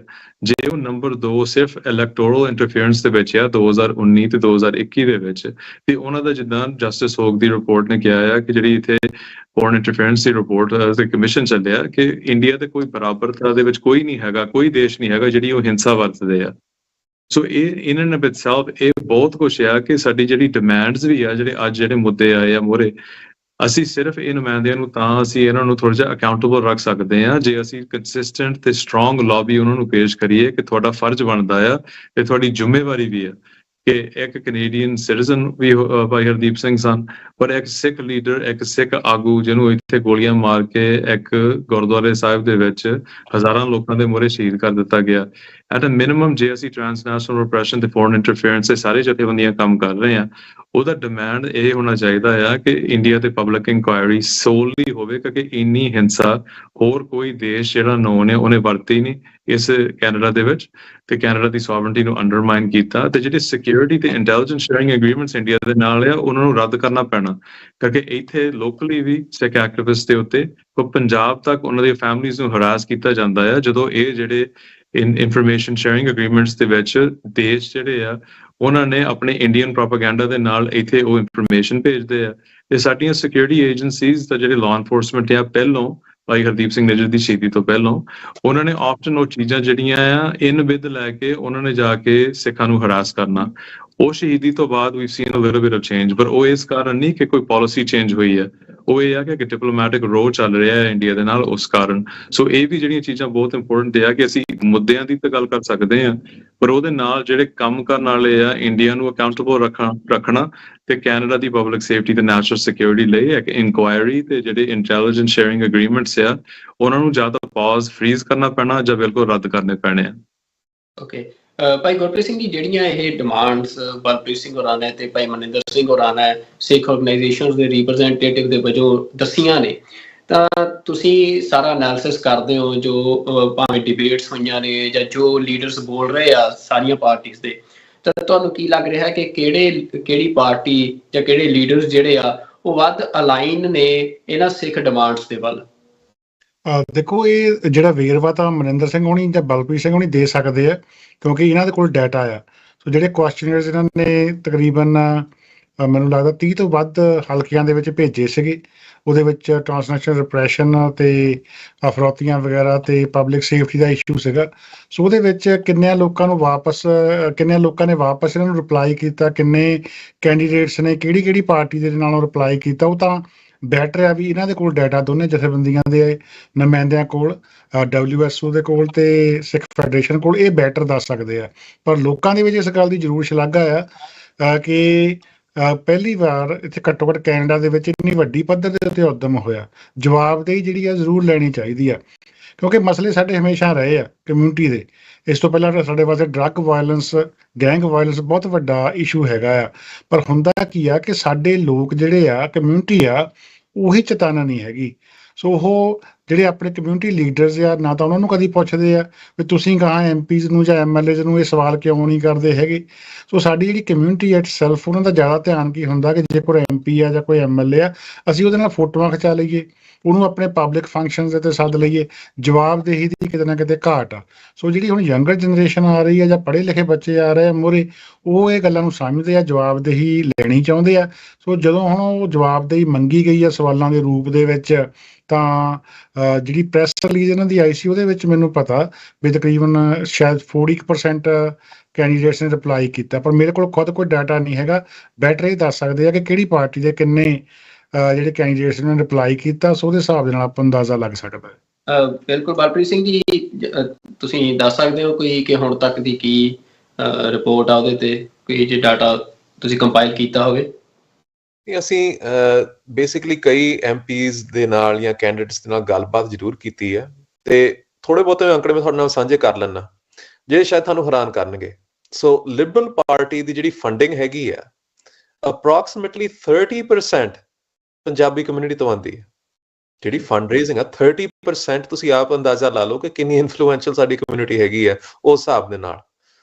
ਪਰ ਜਦੋਂ ਸਾਡੇ ਮੁੱਦੇ ਉਠਾਉਣ ਦਾ ਮੌਕਾ ਆਉਂਦਾ ਆ, ਮੈਂ ਸਿੱਧੀ ਗੱਲ ਕਰ ਲੈਂਦੇ ਆ, ਸਾਡੇ ਜਿਹੜੇ ਸੀਨੀਅਰ ਉੱਥੇ ਮਿਨਿਸਟਰ ਰਹੇ ਨੇ ਜਾਂ MP ਰਹੇ ਨੇ, ਥੋੜਿਆਂ ਨੂੰ ਛੱਡ ਕੇ, ਮਤਲਬ ਸੁਖ ਧਾਲੀਵਾਲ ਛੱਡ ਕੇ ਤੇ ਇੱਕ ਦੋ ਹੋਰ, ਆਈ ਥਿੰਕ ਉਹ ਨਰਵਸ ਰਹੇ ਨੇ ਕਿ ਆਪਾਂ ਕਿੱਦਾਂ ਇਸ ਮੁੱਦੇ ਨੂੰ ਉਠਾਈਏ। ਤੇ ਜਦੋਂ ਉਠਾਇਆ ਵੀ ਆ ਤਾਂ ਉਹਨਾਂ ਨੂੰ ਪਨਿਸ਼ ਕੀਤਾ ਗਿਆ। ਸੋ ਹਰਜੀਤ ਸਿੰਘ ਸੱਜਣ ਜੋ ਡਿਫੈਂਸ ਮਿਨਿਸਟਰ ਰਹੇ ਸੀ, ਉਹਨਾਂ ਨੂੰ 2015 ਤੋਂ ਕਿਹਾ ਗਿਆ ਸੀ ਕਿ ਤੁਸੀਂ ਅਫਗਾਨਿਸਤਾਨ ਦੇ ਸਿੱਖਾਂ ਨੂੰ ਕਿਸੇ ਤਰੀਕੇ ਕੈਨੇਡਾ ਲਿਆਓ, ਨਹੀਂ ਤਾਂ ਉਹਨਾਂ ਦਾ ਜੈਨੋਸਾਈਡ ਹੋ ਸਕਦਾ ਹੈ। ਕੋਈ ਵੀ ਕਮਿਊਨਿਟੀ ਹੋਵੇ ਨਾ ਤਾਂ ਇਹੋ ਜਿਹੀ ਮੰਗ ਰੱਖ ਸਕਦੀ ਹੈ, ਤੇ ਉਹਨਾਂ ਨੇ ਆਈ ਵੁੱਡ ਸੇ ਕਿ ਬਹੁਤ ਡਿਲੇ ਕੀਤਾ। ਉਹ ਆਪ ਹੀ ਦੱਸ ਸਕਦੇ ਨੇ ਕਿਉਂ ਇਹ ਡਿਲੇ ਹੋਇਆ। ਪਰ ਜਦੋਂ ਅਖੀਰਲੇ ਮੂਮੈਂਟ ਤੇ ਜਦੋਂ ਤਾਲਿਬਾਨ ਨੇ ਕਾਬਲ ਨੂੰ ਰੀਸੀਜ਼ ਕਰ ਲਿਆ, ਉਦੋਂ ਉਹਨਾਂ ਨੇ ਇੱਕ ਅਟੈਂਪਟ ਕੀਤੀ ਸੀ ਉਹਨਾਂ ਨੂੰ ਇਵੈਕੂਏਟ ਕਰਨ ਦੀ, ਤੇ ਉਹ ਵੀ ਜਿਹੜੀ ਅਟੈਂਪਟ ਸੀ ਉਸ ਨੂੰ ਬੁਰੀ ਤਰ੍ਹਾਂ ਭੰਡਿਆ ਗਿਆ ਕਿ ਇਹਨੇ ਕੈਨੇਡੀਅਨਸ ਨੂੰ ਨਜ਼ਰਅੰਦਾਜ਼ ਕਰਕੇ ਆਪਣੀ ਕਮਿਊਨਿਟੀ ਤੇ ਫੋਕਸ ਕੀਤਾ। ਸੋ ਜਿਹੜਾ ਉਹ ਨੈਰੇਟਿਵ ਸੀ ਕਿ ਤੁਸੀਂ ਆਪਣੀ ਕਮਿਊਨਿਟੀ ਵਾਸਤੇ ਕੁਝ ਕਰੋਗੇ ਤਾਂ ਤੁਹਾਨੂੰ ਪਨਿਸ਼ ਕੀਤਾ ਜਾਊਗਾ, ਉਹ ਆਈ ਥਿੰਕ ਰੀਇਨਫੋਰਸ ਹੋਇਆ ਹੈ। ਸੋ ਸਾਡੀ ਕਮਿਊਨਿਟੀ ਨੂੰ ਥੋੜਾ ਜਿਹਾ ਆਈ ਥਿੰਕ ਮੈਚੁਰ ਹੋਣਾ ਪੈਣਾ ਹੈ। ਜਿਸ ਤਰ੍ਹਾਂ ਗੁਰਪ੍ਰੀਤ ਭਾਜੀ ਨੇ ਕਿਹਾ ਕਿ ਉੱਥੇ ਬੰਦੇ ਭੇਜਣੇ ਇੱਕ ਚਲੋ ਚੰਗੀ ਗੱਲ ਆ, ਪਰ ਜੇ ਉਹ ਸੋਚ ਨਹੀਂ ਰੱਖ ਰਹੇ ਤੇ ਸਗੋਂ ਜੇ ਗੇਟ ਕੀਪਿੰਗ ਸ਼ੁਰੂ ਕਰ ਦਿੰਦੇ ਨੇ ਕਿ ਕਮਿਊਨਿਟੀ ਕੋਈ ਗੱਲ ਕਰਦੀ ਆ ਤੇ ਜੇ ਉਹਨਾਂ ਨੂੰ ਪੁੱਛਿਆ ਜਾਂਦਾ ਆ ਤਾਂ ਉਹ ਪੁੱਠਾ ਜਵਾਬ ਇਹ ਦਿੰਦੇ ਨੇ ਜੀ ਕੋਈ ਗੱਲ ਨਹੀਂ, ਕਮਿਊਨਿਟੀ ਤਾਂ ਏਦਾਂ ਹੀ ਕਹਿੰਦੀ ਆ, ਕੋਈ ਗੱਲ ਨਹੀਂ, 2 ਦਿਨਾਂ ਦੀ ਗੱਲ ਆ। ਇਸ ਤਰ੍ਹਾਂ ਹੋਇਆ ਆ, ਮੈਂ ਕਿਸੇ ਦਾ ਨਾਂ ਨਹੀਂ ਲੈਂਦਾ, ਪਰ ਥੋੜੀ ਜਿਹੀ ਮੈਚੁਰਿਟੀ ਲੈਣ ਦੀ ਲੋੜ ਹੈਗੀ ਆ, ਕਿਉਂਕਿ ਇੰਡੀਆ ਸਾਡੇ ਉੱਥੇ ਪ੍ਰੈਜ਼ੈਂਸ ਤੋਂ ਡਰਦਾ ਆ, ਕਿਉਂਕਿ ਅਸੀਂ ਬਹੁਤ ਕੁਝ ਉੱਥੇ ਅਕੰਪਲਿਸ਼ ਕਰ ਸਕਦੇ ਆ। ਤੇ ਅਖੀਰ ਦੇ ਵਿੱਚ ਮੈਂ ਇਹ ਕਹੂੰਗਾ, ਇਹ ਇਲੈਕਸ਼ਨ ਜਿਹੜੀ ਆ ਨਾ, ਇੱਕ ਆਮ ਇਲੈਕਸ਼ਨ ਨਹੀਂ ਹੈਗੀ, ਇੱਕ ਪਿਵਟਲ ਇਲੈਕਸ਼ਨ ਆ ਸਾਡੀ ਕਮਿਊਨਿਟੀ ਵਾਸਤੇ। ਕੰਟਰੀ ਵਾਸਤੇ ਤਾਂ ਚਲੋ ਕਹਿੰਦੇ ਆ, ਪਰ ਸਾਡੀ ਕਮਿਊਨਿਟੀ ਵਾਸਤੇ ਖਾਸ ਕਰਕੇ ਇੰਡੀਆ ਦੇ ਨਾਲ ਰਿਲੇਸ਼ਨਸ ਕਿਸ ਤਰ੍ਹਾਂ ਅੱਗੇ ਵਧਣਗੇ। ਜੇ ਕਾਰਟ ਬਲਾਂਸ਼ ਇੰਗਲਿਸ਼ ਦੇ ਵਿੱਚ ਟਰਮ ਹੈਗੀ ਆ, ਫ੍ਰੈਂਚ ਦੀ ਟਰਮ ਐਕਚੁਅਲੀ, ਕਿ ਮਤਲਬ ਬਿਨਾਂ ਕਿਸੇ ਸ਼ਰਤ ਤੋਂ ਉਹ ਫਿਰ ਰਿਜ਼ਿਊਮ ਹੁੰਦੀ ਆ ਰਿਲੇਸ਼ਨਸ, ਤਾਂ ਸਾਡੀ ਕਮਿਊਨਿਟੀ ਨੂੰ ਸੱਟ ਬਹੁਤ ਵੱਡੀ ਵੱਜਣੀ ਹੈ। ਜੋ ਮੇਰੇ ਫਾਦਰ ਇੱਥੇ 55 ਸਾਲ ਪਹਿਲਾਂ ਆਏ ਨੇ, ਮੈਂ ਇੱਥੇ ਦਾ ਜੰਮਪਲ, ਮੇਰੇ ਬੱਚੇ ਇੱਥੇ ਦੇ ਜੰਮਪਲ ਨੇ, ਸਾਨੂੰ ਇਸ ਟਾਈਮ ਦੇ ਉੱਤੇ ਐਂਟੀ ਸਿੱਖ ਹੇਟ ਦਾ ਸਾਹਮਣਾ ਕਰਨਾ ਪੈਂਦਾ ਹੈ। ਸਾਨੂੰ ਕੈਨੇਡੀਅਨਸ ਨਹੀਂ ਸਮਝਿਆ ਜਾ ਰਿਹਾ, ਤੇ ਜੇ ਸਰਕਾਰ ਸਾਨੂੰ ਇਸ ਤਰ੍ਹਾਂ ਬਿਟਰੇ ਕਰਦੀ ਹੈ ਤਾਂ ਵਾਕਈ ਸਾਨੂੰ ਐਜ਼ ਅ ਕਮਿਊਨਿਟੀ ਸੋਚਣਾ ਪਊਗਾ ਕਿ ਅਸੀਂ ਇਸ ਦੇਸ਼ ਦੇ ਨਾਗਰਿਕ ਤਾਂ ਹੈਗੇ, ਪਰ ਵਾਕਈ ਕੈਨੇਡੀਅਨਸ ਹੈਗੇ ਆ ਕਿ ਨਹੀਂ। ਸੋ ਦੂਸਰਾ ਮੁੱਦਾ ਇਹ ਆ ਕਿ ਜੋ ਐਂਟੀ ਸਿੱਖ ਹੇਟ ਆ, ਬਿਲ 21 ਉਸ ਦਾ ਇੱਕ ਬਹੁਤ ਵੱਡਾ ਐਗਜ਼ਾਮਪਲ ਆ। ਸੋ ਕੁਬੈਕ ਨੇ ਦਸਤਾਰਾਂ ਦੇ ਉੱਤੇ, ਕਿਰਪਾਨਾਂ, ਕੜੇ, ਉਸ ਦੇ ਉੱਤੇ ਪਾਬੰਦੀ ਲਾਈ ਹੋਈ ਆ, ਤੇ ਇਹ ਵੀ ਜ਼ਿਕਰ ਚੱਲ ਰਿਹਾ ਕਿ ਜਿਹੜੇ ਬੱਚੇ ਨੇ ਸਕੂਲਾਂ ਦੇ ਵਿੱਚ, ਉਹਨਾਂ ਦੇ ਉੱਤੇ ਵੀ ਇਹ ਲਾਅ ਲਾਗੂ ਕੀਤਾ ਜਾ ਸਕਦਾ ਹੈ। ਸੋ ਸਾਡੀ ਸੰਸਥਾ ਨੇ ਇਸ ਨੂੰ ਸੁਪਰੀਮ ਕੋਰਟ ਦੇ ਵਿੱਚ ਚੈਲੰਜ ਕੀਤਾ ਹੋਇਆ, ਪਰ ਸਸਕੈਚੁਅਨ ਵਰਗੀ ਪ੍ਰੋਵਿੰਸ ਜਿਹੜੀ ਹੈ ਉਹ ਇਸ ਬਿੱਲ ਦੇ ਹੱਕ ਦੇ ਵਿੱਚ ਆ ਰਹੀ ਹੈ ਕਿ ਕੁਬੈਕ ਨੂੰ ਪੂਰਾ ਹੱਕ ਹੈ ਇਸ ਤਰ੍ਹਾਂ ਕਰਨ ਦਾ। ਐਲਬਰਟਾ ਦੇ ਵਿੱਚ ਇਸ ਬਿੱਲ ਦੀ ਪੂਰੀ ਸਪੋਰਟ ਹੈ। ਜੇ ਕੈਨੇਡਾ ਦਾ ਹੁਣ ਇੱਕ ਸੂਬਾ ਹੈ ਜਿੱਥੇ ਦਸਤਾਰ ਦੇ ਉੱਤੇ ਪਾਬੰਦੀ ਲੱਗੀ ਹੈ, ਜੇ ਹੋਰ ਸੂਬਿਆਂ ਦੇ ਵਿੱਚ ਇਹੋ ਜਿਹੀ ਪਾਬੰਦੀ ਲੱਗਦੀ ਆ ਤੇ ਸਾਡੀਆਂ ਸਰਕਾਰਾਂ ਚੁੱਪ ਨੇ ਜਾਂ ਹਮਾਇਤ ਕਰਦੀਆਂ ਨੇ ਇਹੋ ਜਿਹੀ ਪਾਬੰਦੀ ਦੀ, ਤਾਂ ਸਾਡੀ ਕਮਿਊਨਿਟੀ ਕਿੱਥੇ ਜਾਊਗੀ? ਅਸੀਂ ਕਿੱਥੇ ਘਰ ਕਹਾਂਗੇ? ਸਾਡਾ ਦੁਨੀਆ 'ਚ ਕਿਤੇ ਘਰ ਨਹੀਂ ਹੋਊਗਾ। ਸੋ ਸਾਨੂੰ ਇਹੋ ਜਿਹੇ ਨੁਮਾਇੰਦੇ ਚੁਣਨੇ ਪੈਣੇ ਆ ਜਿਹੜੀ ਸਾਡੀ ਕਮਿਊਨਿਟੀ ਵਾਸਤੇ ਖੜੇ ਹੋਣਗੇ। ਬਿਲਕੁਲ। ਭਾਈ ਮਨਿੰਦਰ ਸਿੰਘ ਜੀ, ਤੁਸੀਂ ਵੀ ਮਤਲਬ ਕਿਉਂਕਿ ਇਹ ਸਾਰੀ ਕੈਂਪੇਨ ਰਨ ਕੀਤੀ ਆ, ਤੁਹਾਡੀ ਜਿਹੜੀ ਗੱਲਬਾਤ ਆ ਕੈਂਡੀਡੇਟਸ ਦੇ ਨਾਲ, ਕਿਵੇਂ ਦੀ ਅਪਰੋਚ ਤੁਹਾਨੂੰ ਮਿਲੀ ਅੱਗੋਂ ਸਾਰੀ ਉਸ ਗੱਲਬਾਤ ਦੇ ਵਿੱਚੋਂ? ਅੱਜ ਅਸੀਂ ਤਕਰੀਬਨ 35 ਹਲਕਿਆਂ ਦੇ ਵਿੱਚ ਜਿੰਨੇ ਸਾਰੇ ਨੁਮਾਇੰਦੇ ਸੀਗੇ ਉਹਨਾਂ ਨੂੰ ਇਹ ਕੁਐਸਚਨਰ ਭੇਜਿਆ ਸੀਗਾ, ਜਿਹਦੇ ਵਿੱਚ ਟ੍ਰਾਂਸਨੈਸ਼ਨਲ ਰਿਪਰੈਸ਼ਨ ਤੇ ਫੋਰਨ ਇੰਟਰਫੇਰੈਂਸ ਬਿਲ 21 ਦਾ ਜਿਹੜਾ ਮੁੱਦਾ ਆ, ਚਾਰਟਰ ਆਫ ਰਾਈਟਸ ਐਂਡ ਫਰੀਡਮਸ ਦਾ ਮੁੱਦਾ ਆ, ਪਬਲਿਕ ਸੇਫਟੀ ਦਾ, ਜਿਹੜੇ ਉਹ ਜਿੱਦਾਂ ਪਹਿਲੋਂ ਗੱਲ ਕੀਤੀ ਸੀਗੀ ਕਿ ਜਿਹੜੇ ਸਪੈਸੀਫਿਕਲੀ ਸਿੱਖਾਂ ਨੂੰ ਇਹ ਜਿਹੜਾ ਟਾਰਗੇਟ ਕੀਤਾ ਜਾ ਰਿਹਾ ਹੈ ਇੰਡੀਅਨ ਸਟੇਟ ਵੱਲੋਂ, ਕਿ ਅਸੀਂ ਜਾਣਨਾ ਚਾਹੁੰਦੇ ਹਾਂ ਇਲੈਕਸ਼ਨ ਤੋਂ ਪਹਿਲਾਂ ਕਿ ਜਿਹੜੇ ਉਮੀਦਵਾਰ ਨੇ ਜਾਂ ਸਿਟਿੰਗ ਐਮਪੀਜ਼ ਨੇ ਉਹਨਾਂ ਦੇ ਕੀ ਵਿਚਾਰ ਨੇ। ਉਹਦੇ ਵਿੱਚੋਂ ਅਸੀਂ ਇਹ ਕਹਿ ਸਕਦੇ ਹਾਂ ਕਿ 2 ਜਿਹੜੀਆਂ ਨੈਸ਼ਨਲ ਪਾਰਟੀਜ਼ ਆ, NDP ਤੇ ਕੰਜ਼ਰਵੇਟਿਵਸ ਨੇ ਆਪਣੇ ਪਾਰਟੀ ਹੈੱਡਕੁਆਰਟਰਸ ਵੱਲੋਂ ਜਵਾਬ ਭੇਜੇ। ਲਿਬਰਲਸ ਨੇ ਐਕਚੁਅਲੀ ਨਹੀਂ ਭੇਜੇ, ਪਰ ਲਿਬਰਲਸ ਨੇ ਸਭ ਤੋਂ ਜ਼ਿਆਦਾ ਜਿਹੜਾ ਇੰਡੀਵਿਜੂਅਲ ਰਿਸਪਾਂਸ ਇਸ ਕੁਐਸਚਨਰ ਨੂੰ ਦਿੱਤਾ ਕਿ ਇਕੱਲੇ ਉਮੀਦਵਾਰ ਨੇ। ਉਹਦੇ ਵਿੱਚ ਆਈ ਵੁੱਡ ਸੇ ਕਿ NDP ਨੇ ਵੀ ਬਹੁਤ ਜ਼ਿਆਦਾ ਦਿੱਤੇ, ਕੰਜ਼ਰਵੇਟਿਵਸ ਦਾ ਇੱਕ ਵੀ MP ਨੇ ਜਾਂ ਉਮੀਦਵਾਰ ਨੇ ਕੋਈ ਜਵਾਬ ਨਹੀਂ ਦਿੱਤਾ। ਉਹਨਾਂ ਦੇ ਸਿਰਫ ਪਾਰਟੀ ਹੈੱਡਕੁਆਰਟਰਸ ਤੋਂ ਇੱਕ ਚਿੱਠੀ ਆਈ ਜਿਹੜਾ ਕਿ ਥੋੜਾ ਜਿਹਾ ਕੰਸਿਸਟੈਂਟ ਆ ਕਿ ਉਹ ਕਿਸ ਤਰ੍ਹਾਂ ਬਿਹੇਵ ਕਰ ਰਹੇ ਆ ਇਹ ਅੱਜ ਤੱਕ ਜਿਹੜੇ ਸਿੱਖ ਮੁੱਦਿਆਂ ਦੇ ਉੱਤੇ ਆ। ਆਫਟਨ ਸਾਇਲੈਂਸ ਸੀਗੀ, ਜਿੱਦਾਂ ਗੁਰਪ੍ਰੀਤ ਸਿੰਘ ਨੇ ਗੱਲ ਦਿੱਤੀ ਕਿ 2 ਮਹੀਨਿਆਂ ਤੋਂ 3 ਮਹੀਨਿਆਂ ਤੋਂ ਦੇਖਿਆ ਕਿ ਥੋੜੀ ਜਿਹੀ ਤੇਜ਼ੀ ਦੇ ਨਾਲ ਉਹ ਰਿਸਪਾਂਸ ਦੇ ਰਹੇ ਆ। ਸੋ ਉਹਦਾ ਇੱਕ ਐਗਜ਼ਾਮਪਲ ਮੈਂ ਦੇਖ ਸਕਦਾ ਹਾਂ ਕਿ ਜਦੋਂ ਭਾਜੀ ਹਰਦੀਪ ਸਿੰਘ ਨਿੱਜਰ ਦੀ ਸ਼ਹੀਦੀ ਹੁੰਦੀ ਹੈ, ਉਸ ਤੋਂ ਬਾਅਦ ਇਮੀਡੀਏਟਲੀ ਜਦੋਂ ਪਾਰਲੀਮੈਂਟ ਦੇ ਵਿੱਚ ਜਸਟਿਨ ਟਰੂਡੋ 3 ਮਹੀਨੇ ਬਾਅਦ ਸਪਟੈਂਬਰ 2023 ਦੇ ਵਿੱਚ ਉਹ ਖੜੇ ਹੋ ਕੇ ਕਹਿੰਦੇ ਆ ਕਿ ਜਿਹੜੇ agents of the Indian government ਜਿਹੜੇ ਇਸ ਗੱਲ ਦੇ ਪਿੱਛੇ ਸੀ, ਉਹਦੇ ਵਿੱਚ ਪੀਅਰ ਪੋਲੀਅਰ ਤੇ ਇਧਰੋਂ ਜਗਮੀਤ ਸਿੰਘ ਨੇ ਤਾਂ ਕਹਿਣਾ ਹੀ ਸੀ ਕਿ ਉਹਨਾਂ ਨੂੰ ਇਸ ਗੱਲ ਦਾ ਪਤਾ ਸੀ, ਪਰ ਉਹਨਾਂ ਨੇ ਪੀਅਰ ਪੋਲੀਅਰ ਨੇ ਵੀ ਕੰਜ਼ਰਵੇਟਿਵ ਪਾਰਟੀ ਦੇ ਲੀਡਰ ਨੇ ਵੀ ਇਹ ਗੱਲ ਮੰਨੀ ਕਿ ਹੋਇਆ। ਨੈਕਸਟ ਡੇ ਉਹ ਆ ਗਿਆ ਕਿ ਇਸ ਗੱਲ ਤੇ ਕਿ ਐਵੀਡੈਂਸ ਕਿੱਥੇ ਆ। ਉਹ ਓਵਰਨਾਈਟ ਹੀ ਉਹਦਾ ਬਿਆਨ ਬਦਲ ਗਿਆ ਕਿ ਐਵੀਡੈਂਸ ਕਿੱਥੇ ਆ, ਪਹਿਲਾਂ ਐਵੀਡੈਂਸ ਦਿਖਾਓ। ਫਿਰ ਮਗਰੋਂ ਜਿਹੜਾ ਸਿਕਿਉਰਿਟੀ ਕਲੀਅਰੈਂਸ ਨਹੀਂ ਲੈਣੀ, ਉਹ ਇਸ਼ੂ ਬਣ ਗਿਆ ਕਿ ਜੇ ਤੁਸੀਂ ਜਾਣਨਾ ਚਾਹੁੰਦੇ ਆ ਸਭ ਕੁਝ ਇਨ ਵਿੱਚ, ਤੁਸੀਂ ਫਿਰ ਸਿਕਿਉਰਿਟੀ ਕਲੀਅਰੈਂਸ ਲਵੋ। ਉਹਨਾਂ ਨੇ ਲਈ ਨਹੀਂ। ਕਈ ਚੀਜ਼ਾਂ ਹੋਈਆਂ ਉਹਦੇ ਵਿੱਚ। ਕੰਜ਼ਰਵੇਟਿਵ ਰਿਸਪਾਂਸ ਜਿਹੜੇ ਸਿੱਖ ਮੁੱਦਿਆਂ ਦੇ ਉੱਤੇ ਕੋਈ ਸਟਰੋਂਗ ਨਹੀਂ ਸੀ। ਅਸੀਂ ਫੋਰਨ ਇੰਟਰਫੇਰੈਂਸ ਕਮਿਸ਼ਨ ਵੀ ਦੇਖਿਆ, ਬਲਪ੍ਰੀਤ ਸਿੰਘ ਤੇ ਮੈਨੂੰ ਬਹੁਤ ਇੱਕ ਓਪਰਚੁਨਿਟੀ ਮਿਲੀ ਕਿ ਜਿਹੜੀ ਪਬਲਿਕ ਸੇਫਟੀ ਨੈਸ਼ਨਲ ਸਿਕਿਉਰਿਟੀ ਦੀ ਕਮੇਟੀ ਵੀ ਹੈ ਜਿਹੜੀ ਅਕਤੂਬਰ 2024 ਚ ਬਿਠਾਈ ਗਈ ਸੀ, ਜਿਹੜੀ ਇੰਡੀਅਨ ਵਾਇਲੈਂਸ ਏਜੰਟਸ ਦਾ ਵਾਇਲੈਂਸ ਜੋ ਕੈਨੇਡਾ ਦੇ ਵਿੱਚ ਹੈ ਉਹਨੂੰ ਕਵਰ ਕਰਨ ਲਈ ਕਿ ਕੀ ਚੱਲ ਰਿਹਾ ਹੈ ਕੈਨੇਡਾ ਦੇ ਵਿੱਚ ਜਦੋਂ ਉਹਨਾਂ ਦੇ ਡਿਪਲੋਮੈਟਸ ਇੱਥੋਂ ਐਕਸਪੈਲ ਕੀਤੇ ਗਏ ਸੀ। ਉਹਦੇ ਵਿੱਚ ਵੀ ਅਸੀਂ ਇਹ ਗੱਲ ਦੇਖੀ ਕਿ ਜਿਹੜੇ ਕੰਜ਼ਰਵੇਟਿਵ ਐਮਪੀਜ਼ ਉੱਥੇ ਉਸ ਕਮੇਟੀ 'ਚ ਬੈਠੇ ਸੀ ਉਹਨਾਂ ਇੰਡੀਆ ਦੇ ਨਾਲ ਇਦਾਂ ਦੀ ਕੋਈ ਗੱਲਬਾਤ ਜ਼ਿਆਦਾ ਨਹੀਂ ਕਰ ਰਹੇ ਸੀ, ਉਹ ਡੋਮੈਸਟਿਕ ਮੈਟਰਸ ਕੈਨੇਡਾ ਦੇ ਮੈਟਰਸ ਤੇ ਫੋਕਸ ਕਰ ਰਹੇ ਸੀ। ਇੱਕ ਜਿਹੜੀ ਅਹਿਮ ਗੱਲ ਇਹਦੇ ਵਿੱਚ ਹੋਈ ਸੀ ਕਿ ਕੰਜ਼ਰਵੇਟਿਵਸ ਦਾ ਇੱਕ ਰਿਸਪਾਂਸ ਆਇਆ ਜਿਹੜਾ ਇਹ ਸੀ, ਅਸੀਂ ਇੱਕ ਸਵਾਲ ਪੁੱਛਿਆ ਸੀ ਕਿ ਤੁਸੀਂ ਇਸ ਗੱਲ ਨੂੰ ਮੰਨਦੇ ਆ, ਅਗਰੀ ਕਰਦੇ ਆ, ਸਹਿਮਤ ਹੈ ਇਸ ਗੱਲ ਦੇ ਨਾਲ ਕਿ ਜਿਹੜਾ ਵੀ ਕੋਈ ਵਿਅਕਤੀ ਆ ਕ੍ਰਿਮੀਨਲ ਐਕਟੀਵਿਟੀਜ਼ ਕੈਨੇਡਾ ਦੇ ਵਿੱਚ ਫੋਰਨ ਇੰਟਰਫੇਰੈਂਸ ਰਾਹੀਂ ਕੋਈ ਫੋਰਨ ਗਵਰਨਮੈਂਟ ਜਿਹੜੀ ਹੈ ਉਹ ਕਰਦੀ ਹੈ, ਉਹਦਾ ਕੋਈ ਵੀ ਵਿਅਕਤੀ ਹੋਵੇ ਹਾਈ ਤੋਂ ਹਾਈ ਪੋਜੀਸ਼ਨ ਦੇ ਵਿੱਚ, ਕਿ ਉਹਨੂੰ ਆਪਣੇ ਜਿਹੜੇ ਉਹਨਾਂ ਨੇ ਐਕਸ਼ਨ ਕਮਿਟ ਕੀਤੇ ਉਹਨੂੰ ਸਜ਼ਾ ਮਿਲਣੀ ਚਾਹੀਦੀ। ਤੇ ਉਹਦੇ ਵਿੱਚ ਕੰਜ਼ਰਵੇਟਿਵ ਰਿਸਪਾਂਸ ਇਹ ਸੀ ਕਿ ਯੈਸ ਮਿਲਣੀ ਚਾਹੀਦੀ, ਕੋਈ ਐਕਸੈਪਸ਼ਨ ਨਹੀਂ ਹੈਗਾ ਇਸ ਗੱਲ ਤੇ। ਉਹਨਾਂ ਨੇ ਐਕਚੁਅਲੀ ਮਤਲਬ ਇੱਕ ਛੋਟੀ ਜਿਹੀ ਗੱਲ ਪੜ੍ਹ ਕੇ ਸੁਣਾਉਣਾ, the murder of Hardeep Singh Nijjar was a horrific crime and a stain on Canadian sovereignty.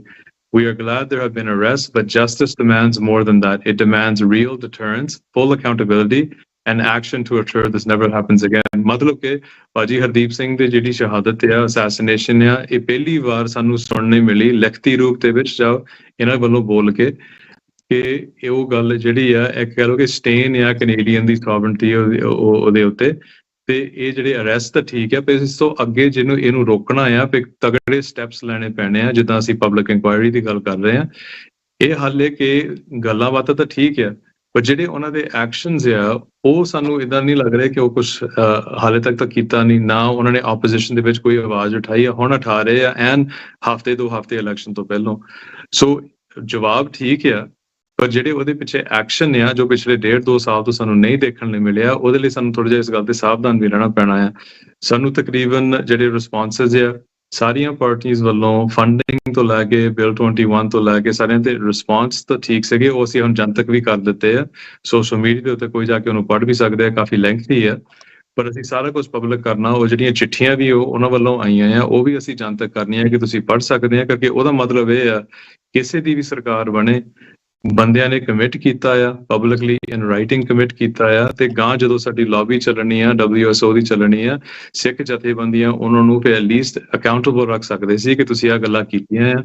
ਹੁਣ ਜਿਹੜੀ ਉਹ ਫੰਡਿੰਗ ਆ, ਤੇ ਲਾਸਟ ਗੱਲ ਇਹਦੇ ਵਿੱਚ ਜਿਹੜੀ ਭਾਜੀ ਬਲਪ੍ਰੀਤ ਸਿੰਘ ਨੇ ਗੱਲ ਕੀਤੀ ਹੈ ਕਿ ਜਿਹੜੀ ਹੇਟ ਕ੍ਰਾਈਮਸ ਤੇ ਐਂਟੀ ਸਿੱਖ ਹੇਟ ਜਿਹੜੀ ਨਸਲਵਾਦੀ ਸਿੱਖਾਂ ਦੇ ਖਿਲਾਫ ਵੱਧ ਰਹੀ ਆ, ਉਹ ਵੀ ਸਾਨੂੰ ਐਜ਼ ਇਦਾਂ ਨਹੀਂ ਦੇਖਣਾ ਚਾਹੀਦਾ ਕਿ ਉਹ ਆਪ ਹੀ ਹੋ ਰਿਹਾ ਆ। ਸਿੱਖਾਂ ਨੂੰ 100 ਸਾਲ ਤੋਂ ਵੱਧ ਇਸ ਦੇਸ਼ ਦੇ ਵਿੱਚ ਹੋ ਗਿਆ ਹੈ। ਇਹ ਕੀ ਹੋਇਆ ਹੈ ਪਿਛਲੇ 2-5 ਸਾਲਾਂ ਦੇ ਵਿੱਚ ਕਿ ਇਹ ਜਿਹੜੀ ਨਸਲਵਾਦੀ ਹੈ ਸਿੱਖਾਂ ਦੇ ਖਿਲਾਫ ਬਹੁਤ ਜ਼ਿਆਦਾ ਵੱਧ ਰਹੀ ਹੈ, ਇਨਸੀਡੈਂਟਸ ਵੱਧ ਰਹੇ ਆ, ਕੁੱਟਮਾਰ ਹੋ ਰਹੀ ਹੈ, ਦਸਤਾਰਾਂ ਲੈ ਰਹੀਆਂ ਆ, ਤੇ ਕਿਉਂ ਹੋ ਰਿਹਾ ਹੈ? ਤੇ ਇਹ ਵੀ ਇੱਕ ਗੱਲ ਹੈ ਕਿ ਜਿਹੜੀ ਇੰਡੀਆ ਦੀ ਡਿਸਇਨਫੋਰਮੇਸ਼ਨ ਕੈਂਪੇਨ ਆ ਜਿਹੜੀ ਸਿੱਖਾਂ ਦੇ ਖਿਲਾਫ, ਜਿਹੜੀ ਕਿ ਪਬਲਿਕ ਜਿਹੜੀ ਫੋਰਨ ਇੰਟਰਫੇਰੈਂਸ ਕਮਿਸ਼ਨ ਹੋਇਆ ਉਹਦੇ ਵਿੱਚ ਵੀ ਇਹਦਾ ਜ਼ਿਕਰ ਆ ਕਿ ਇੰਡੀਆ ਜਿਹੜੀ ਉਹ ਡਿਸਇਨਫੋਰਮੇਸ਼ਨ ਫੈਲਾਉਂਦਾ ਆ, ਉਹ ਮਿਸ ਇਨਫੋਰਮੇਸ਼ਨ ਦੇ ਰੂਪ ਦੇ ਵਿੱਚ ਉਹ ਕੈਨੇਡਾ ਤੱਕ ਉਹ ਹੋਰ ਫੈਲਾਈ ਜਾਂਦੀ ਹੈ।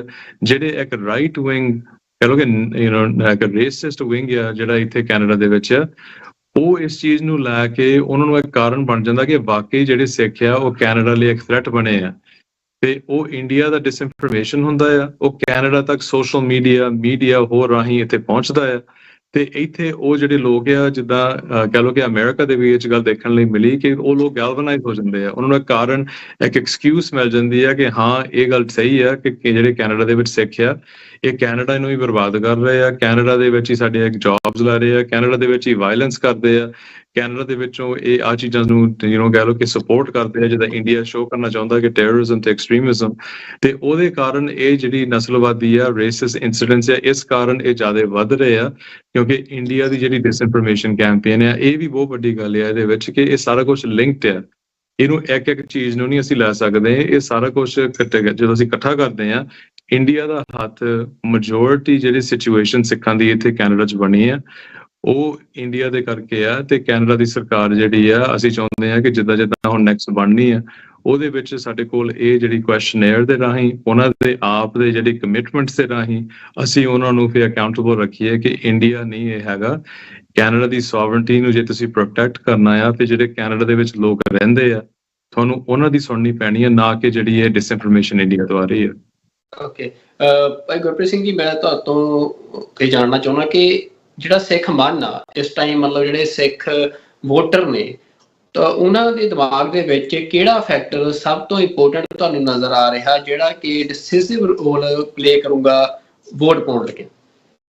ਮੈਨੂੰ ਜਿਹੜਾ ਮੇਰਾ ਅੰਦਾਜ਼ਾ ਆ ਜਾਂ ਜਿਹੜੀਆਂ ਮੇਰੇ ਅਸੈਸਮੈਂਟਸ ਹੈਗੀਆਂ ਉਹਦੇ ਮੁਤਾਬਕ ਫੋਰਨ ਇੰਟਰਫੀਅਰੈਂਸ, ਟਰਾਂਸਨੈਸ਼ਨਲ ਰਿਪਰੈਸ਼ਨ ਤੇ ਐਕਸਟੋਰਸ਼ਨ ਜਿਹੜੀਆਂ ਸੀਗੀਆਂ ਇਹ ਇੱਕ ਮੁੱਖ ਮੁੱਦਾ ਰਹਿਣਾ ਸਿੱਖਾਂ ਦੇ ਦਿਮਾਗਾਂ ਦੇ ਵਿੱਚ, ਕਿਉਂਕਿ ਜਿਹੜੇ ਲੋਕ ਇਹਦੇ ਥਰੂ ਹੋ ਕੇ ਗੁਜ਼ਰੇ ਆ ਉਹਨਾਂ ਨੂੰ ਪਤਾ ਵੀ ਉਹ ਦਿਨ ਤੇ ਰਾਤਾਂ ਕਿੰਨੇ ਮਾਨਸਿਕ ਪੀੜਾ ਵਾਲੇ ਸੀਗੇ। ਸੋ ਇੱਕ ਤਰ੍ਹਾਂ ਇਹ ਲੱਗਣ ਲੱਗ ਪਿਆ ਸੀਗਾ ਵੀ ਅੱਜ ਫਲਾਣੇ ਦਾ ਨੰਬਰ ਆ, ਫਿਰ ਦੂਜੇ ਨੂੰ ਫਲਾਣੇ ਦਾ ਨੰਬਰ ਆ।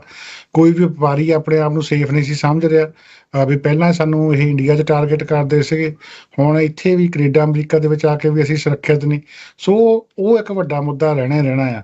ਤੇ ਬਾਕੀ ਜਿਹੜੇ ਸੈਕੰਡਰੀ ਮਸਲੇ ਤਾਂ ਹਰੇਕ ਕੈਨੇਡੀਅਨ ਦੇ ਹੈਗੇ ਹੀ ਆ, ਉਹ ਇਕੋਨਮੀ ਵੀ ਆ, ਟੈਰਿਫ ਵੀ ਆ, ਇਨਫਰਾਸਟਰਕਚਰ ਵੀ ਆ, ਸਾਡਾ ਹੈਲਥ ਕੇਅਰ ਆ, ਉਹ ਸੈਕੰਡਰੀ ਮਸਲੇ ਦੇ ਤੌਰ ਦੇ ਉੱਤੇ ਰਹਿਣਗੇ। ਪਰ ਮੁੱਖ ਤੌਰ ਦੇ ਉੱਤੇ ਇਹਨਾਂ ਚੋਣਾਂ ਦੇ ਵਿੱਚ ਜਿਹੜੇ ਬਹੁਤੇ ਸਿੱਖ ਨੇ ਜਿਹੜੇ ਜਾਗਰੂਕ ਆ ਤੇ ਉਹ ਇਸ ਮਸਲੇ ਨੂੰ ਟਰਾਂਸਨੈਸ਼ਨਲ ਰਿਪਰੈਸ਼ਨ, ਫੋਰਨ ਇੰਟਰਫੀਅਰੈਂਸ ਨੂੰ ਮੁੱਖ ਤੌਰ ਦੇ ਉੱਤੇ ਲੈ ਰਹੇ ਆ।